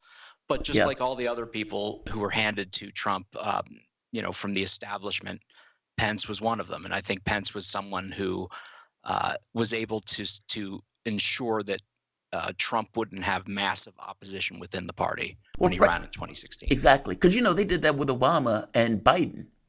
If you remember, Obama came in, he was supposed to be the radical. He was supposed to be, the new face of the party and everything else. And Obama was just a standard Democrat. But they put Biden with Obama with the idea that we're going to put an establishment figure with this kind of radical. I think Pence was the same thing. He was the way to curb some of the party, let's say, elites, or the main aspect of the party, to calm them. To keep him grounded in the political ideology. Exactly. To keep him grounded in the party. And to sort of ride his coattails, but hold on to his coattails as if he were a kite or a balloon. Keep him grounded down to earth. It's a weird metaphor. But Tyler, what do you think about that? No, I think so. I think it's the Biden pick was, though, much more Obama's choice alone. He had vanquished Hillary. He was not going to be told who to pick. I think he felt comfortable with Biden. Biden was going to basically be a complete sycophant to Obama and to whatever Obama wanted. And he did have the conventional bona fides, I guess you could say, of the establishment to bring along. But more importantly, I think that Biden was willing to go along with anything, any of the corruption, any of the outlandish moves, any of the sort of stuff that went on in the Obama administration. And that's exactly what he did with Harris. He chose someone who is extremely corrupt, extremely pliable, extremely opportunistic, ambitious, and willing to go along with anything that, should transpire within the Biden presidency without saying anything or raising alarm. In other words, the opposite. And anything of a Pence. Biden was put up to. I'm sorry for cutting it. I want to move on briefly to Roger Stone. But anything that Biden was put up to, because as far as I can tell, Biden, in his mental and physical state, is basically a glove for the hand of the Democratic establishment. And so Kamala Harris is there, to buffer that, to support that. and go. Anyway, on Roger Stone, we've got about a minute left to talk about this. Not enough time. It is now being alleged specifically through the arrest of one Roberto Menuda, the owner of a tattoo shop and an oath keeper who owns 10 guns and was arrested within the past day on charges of I don't know exactly what. I believe it was breaching the Capitol, obstruction of justice, and false documentation. I've seen conflicting reports as to whether or not he was actually inside the Capitol building. If he wasn't, I don't know what they're arresting him on, but we can set that aside for a moment. He is associated with Roger Stone because there's a picture of him flanking Roger Stone on January 6th in military garb, standing next to Roger Stone outside of the hotel where I believe Roger Stone was staying. As somebody who we have brought onto this show before, not at all to speak on behalf of Roger, but to speak about issues relating to Roger, what's your take on this in our last minute, Tyler? Well, look, there's no such thing as vicarious criminal liability. This is just a disgusting smear campaign run by the same people who ran the same smear campaign against Stone and others with the Russian collusion, which is to whip up guilt by association and insinuations of, oh, this person is, somehow there's something there. We've got to look further. Roger Stone didn't even know the names or even the faces, frankly, of these voluntary security people that were, stepped up at the last minute when he was in Washington to protect him from, frankly, being attacked, as he's been many times, by leftist lunatics. It's so much nonsense, and it's such a miscarriage of justice if it should reach that point. But it's certainly a journalistic malpractice, and really just the most grotesque sort of smear by association. It's not even guilt by association. I mean, whatever these people did that Roger Stone doesn't know, never knew, doesn't know who they are, barely know I don't think he knew their names. They happened to be standing near him and if he went anywhere, would make sure that he was protected. But he's not the type of, didn't know these people, and I've talked to him directly. So this is just an attempt to continue to smear, to use this phony insurrection narrative, which was, frankly, if you ask me, a false flag. There were plenty of BLM and Antifa people involved in it, and I would urge anyone to watch a Millie Weaver documentary called PSYOP the Steal. PSYOP I don't buy it. Watch it. Watch it. Okay, watch it, and then we can discuss it again. There's no proof evidence of these people. Their faces picked out as operatives who were agents provocateur right there at the scene of the woman's being shot. And clearly, I mean, you could just look at them and say, these are not Trump supporters. These are Antifa. These are, whatever, leftist militants who are sitting there, literally switching outfits and changing costumes and getting right in the middle of it. So the people screaming. PSYOP the Steal. Watch it and then come back to me. Okay. There's no evidence of that. And the investigation that took place didn't reveal any evidence of that. And so I get this want to kind of castigate Antifa and add Black Lives Matter into this. But those guys were screaming Trump, Trump, Trump. And when they were looking for Pence with the noose, they were looking for Pence. And when that's a secondary thing, and we don't have a huge amount of time to go into that. But one question I did want to ask you before we got into this particular part. Media. You've been on media all sorts, especially on the Russiagate stuff to defend Roger Stone.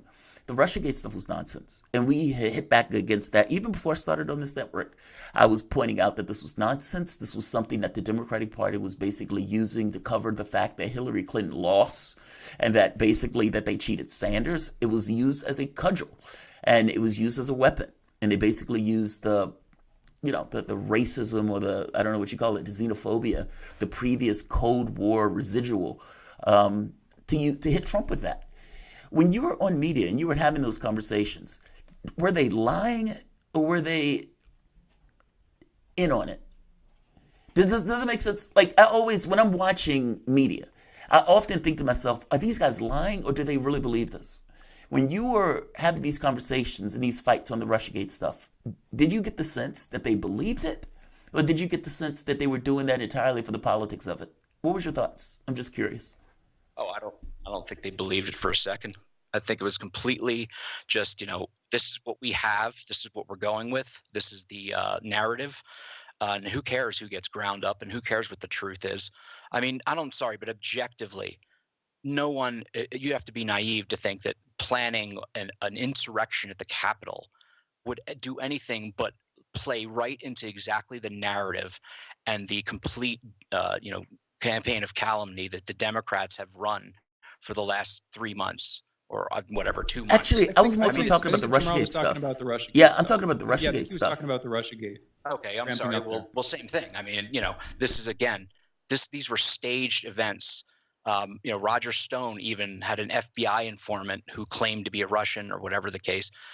In May, he was the first one that they sent someone after to try to establish, quote, Russian contacts. Look, I'm sorry, but these people are smarter than this. They want to play dumb. They really think Roger Stone is involved with the Russian intelligence. I mean, they think that Yousafzai 2.0, this supposed identity that nobody can actually attribute to any actual anything other than a Twitter account, really, and a website, for example, was somehow Russian intelligence. But because Robert Mueller said it, because Robert Mueller and his Hillary loyalists on his prosecution team said it. I mean, there was never any evidence. This was completely contrived. It was completely staged to basically further this defamation narrative that the Democrats ran with for 3 years. And I view this insurrection nonsense as more of the same. Running with a bullshit, a BS. Yeah, you can't curse. Can't say that. Can't curse. I'm sorry. Can't curse. Yeah. Sorry about but that. I appreciate the defense of your client, and I appreciate the vigorous defense of your client. We have great disagreements on the nature of that putsch attempt, but I agree with you on the Russiagate stuff, and I think you're completely right on that front. I think it's grotesquely unfair what took place for the last 3 or 4 years in this country. And as opposed to trying to get to real politics and real issues that matter in this country, instead, we're looking for either the Chinese or the Russians or the Venezuelans. At some point, the American public should think to themselves, it's kind of strange how it's always somebody else's fault and has nothing to do with the internal dynamics of the country itself. And the media has a large role in pointing the public out to that. Tyler, look, man, thank you for joining us. I know we had a contentious interview last time, but I don't think that was the norm in regards to the way we interact. You've been on the show plenty of times. And so always feel free to come back. The voice that you guys were listening to is Tyler P. Nixon, Army infantry veteran, counselor at law, constitutionalist, writer, technologist, critical historian, and extremist in the defense of liberty. You guys are listening to Fault Lines with Thomas and Stranahan. We will be back in a moment with The Wrap.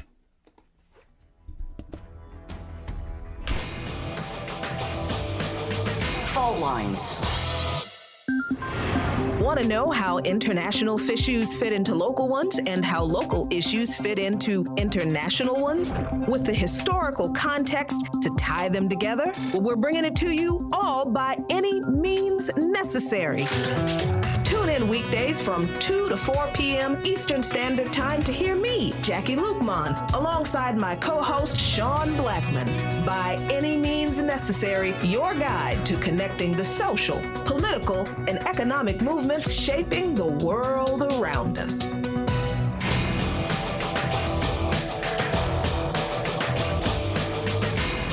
Fault Lines. And we're back. You're listening to Fault Lines with Thomas and Stranahan, and we're back with The Wrap. This is the last segment for the show today. We're crunched on time. Let's go straight to calls, and we're taking more. 202-521-1320. We have calling now Will from Chicago. Will, you're on the line. What's on your mind? Hey, guys. Back to the Black Lives Matter conversation earlier. I had this sort of idea, which is I wonder if Black Lives Matter wouldn't behoove Black Lives Matter as an organization to sort of get a messaging on who their adversary is. I feel like a lot of people got the sort of idea from the protest that somehow Black Lives Matter's main adversary is racism, and that's not very concrete. I think they should sort of state outrightly that their adversary is profits, profits in prisons and war, in food industry, where the addiction, diseasing, and death of Black lives and all lives, for that matter, are prevalent. And so that's my comments. Any thoughts from you guys would be great. Agreed. Well, with a slight change, poverty, make your argument about poverty. I know it's huge. I know it's extreme. By the same token, China just had an anti-poverty program to get rid of extreme poverty in the country. Why can't the United States? And for African Americans, especially in Black Lives Matter, it's one thing to say we want to do something about police brutality, but what's under police brutality?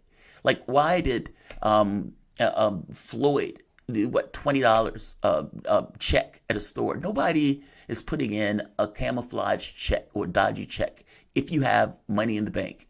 Nobody does that. Even the one who was murdered in New York when he was choked to death when Black Lives Matter started, under Obama, by the way, selling loose cigarettes. His name will come to me in a moment. Again, you're not doing that if you have money in the bank. I'm making a point that even when Jacob Blake was shot, and you had the situation, if you look at Wisconsin, the majority of the areas in Wisconsin that were black were poor, and many of those places that were majority black were prisons or jails. I am making the point that the problem here, in many respects, is poverty. If you have people living in communities that are in disrepute, those communities are far more susceptible to be preyed upon by cops and, for that matter, by cities in a way of getting additional tax and paying for the local governments and everything else because they don't want to tax the rich constituents. If you're going to have a protest of that size, of that magnitude, where the entirety of the world join that protest, black, white, gay, straight, trans, everybody marching, that is a human rights protest. And the thing that you should fight, that you should have hit, was poverty. Very specific, very concrete, and the policy proposals that allow you to get there cannot be dodged or faked in the way that they can fake policy of, we're making this police reform, but not necessarily reforming anything. We're just calling it police reform. What are your thoughts, Shane? I mean, we have a conversation about the protests and everything else, but the point and the aim of it, I always thought was too diminutive for basically what was at stake. What are your thoughts on it? I'm cynical about it. I mean, those are two economic frames that you put forward each independently. One that it's the pursuit of profit, the other that it's the opposition to poverty. I could combat that. I could come back with another sort of alternative leftist perspective that's both engaging in class reductionism, that you should be, keep in mind the other aspects of identity that keep people down, that keep people oppressed, etc. That's one argument. Or I could make the argument that, really what people were protesting there was the unjust abuse of power by the government, not individual corporations, but by police officers acting in accordance with the diktat of the government. And I mean, those are two alternative framings that I could use. What's up? Well, a few things. I just wanted your point of view. Clearly, I know that there are different points of view on it. I just want yours. And on top of that, from the standpoint of the cop stuff, I hear you on the cop stuff, and I get that. I guess my thing is, I never said anything about corporations. I was talking about the condition of poverty in and of itself, and I was talking about those things from the standpoint of policy. The other caller made the postulation about, I don't remember the argument that he used, but I was very specific in what I was saying. That's all. I hear you. And I will be honest. My jury is still out. I'm still thinking about, we were having an active conversation about the value of protest movements, and it wasn't a conversation that I'm fully decided on. I was taking an active stance because, as far as I can tell, everything I was saying was accurate, on point, and relevant, but that doesn't mean that I know what's best or that I'm there. So all I can try to do is keep in my mind, try to learn more about what different people think and evaluate the merits of their claims. And so I'm trying to put at the table other perspectives we could have. But to be honest, I don't know if focusing it on poverty would be best. I don't know if pitching it as an anti-governmental protest would be best. To come back to the argument earlier, I don't even know if protest, quote, protesting simply is the most effective way to directly protest what's going on, to effectively combat some of the worst elements and trajectories that our society is headed on. Was the Nixon shock, which I would argue is in a weird way central to a lot of the decline in the American state and the subsequent wage stagnation and the subsequent detriment of Black people, which admittedly had a much longer history. But do we protest the Nixon shock? No, that doesn't seem like that most people don't even know what the hell it is. I hope I'm coming across here in that I don't know exactly what the answer is, but I'm questioning whether or not protest is even the most effective answer, or if it's a component of the most effective answer, or if it's something completely oblique, something coming from another perspective that we're not thinking about or talking about. And I always want to keep my mind open to that, because if it is, then we should discover it. And I don't want to get preemptively captivated by older approaches to things. But we get a bunch of calls, and I've been rambling here. I don't even know if we have time for them. Tarif, you're on. You got about 30 seconds here. What's on your mind? All right. Julian Assange, he need Others drop. win that Nobel Peace Prize. Then, to me, the credibility is shot. That means it's political. They don't want him to win it. And all the things that he done for humanity by exposing a lot of what was going on with these corrupt governments, what they was doing to people. So I fully believe he should win it. If he don't, then Peace Prize, to me, lost all credibility. And I'm putting that out there. Tarif, thank you for the call. Man, there's a lot to talk about with all this stuff. I appreciate the call. I appreciate all of our callers this morning, all of our guests too. And Jamarl, great conversations, great debate this morning. Always appreciate you as my co-host. We're signing off for today. We will be back tomorrow, folks. You've listened to another episode of Fault Lines with Thomas and Stranahan. Have a great day. See you on the other side. Fault Lines with Thomas and Stranahan, another one in the books. And that was a strong show today. No complaints. 0 complaints. Interviews went well. There was no weirdness with the guests. Got into fights without them going too far. Can't complain. Even the conversation with Tyler wasn't all that bad, even though I think, insane in some of the positions that he takes, but fair enough. It's his to take, I suppose.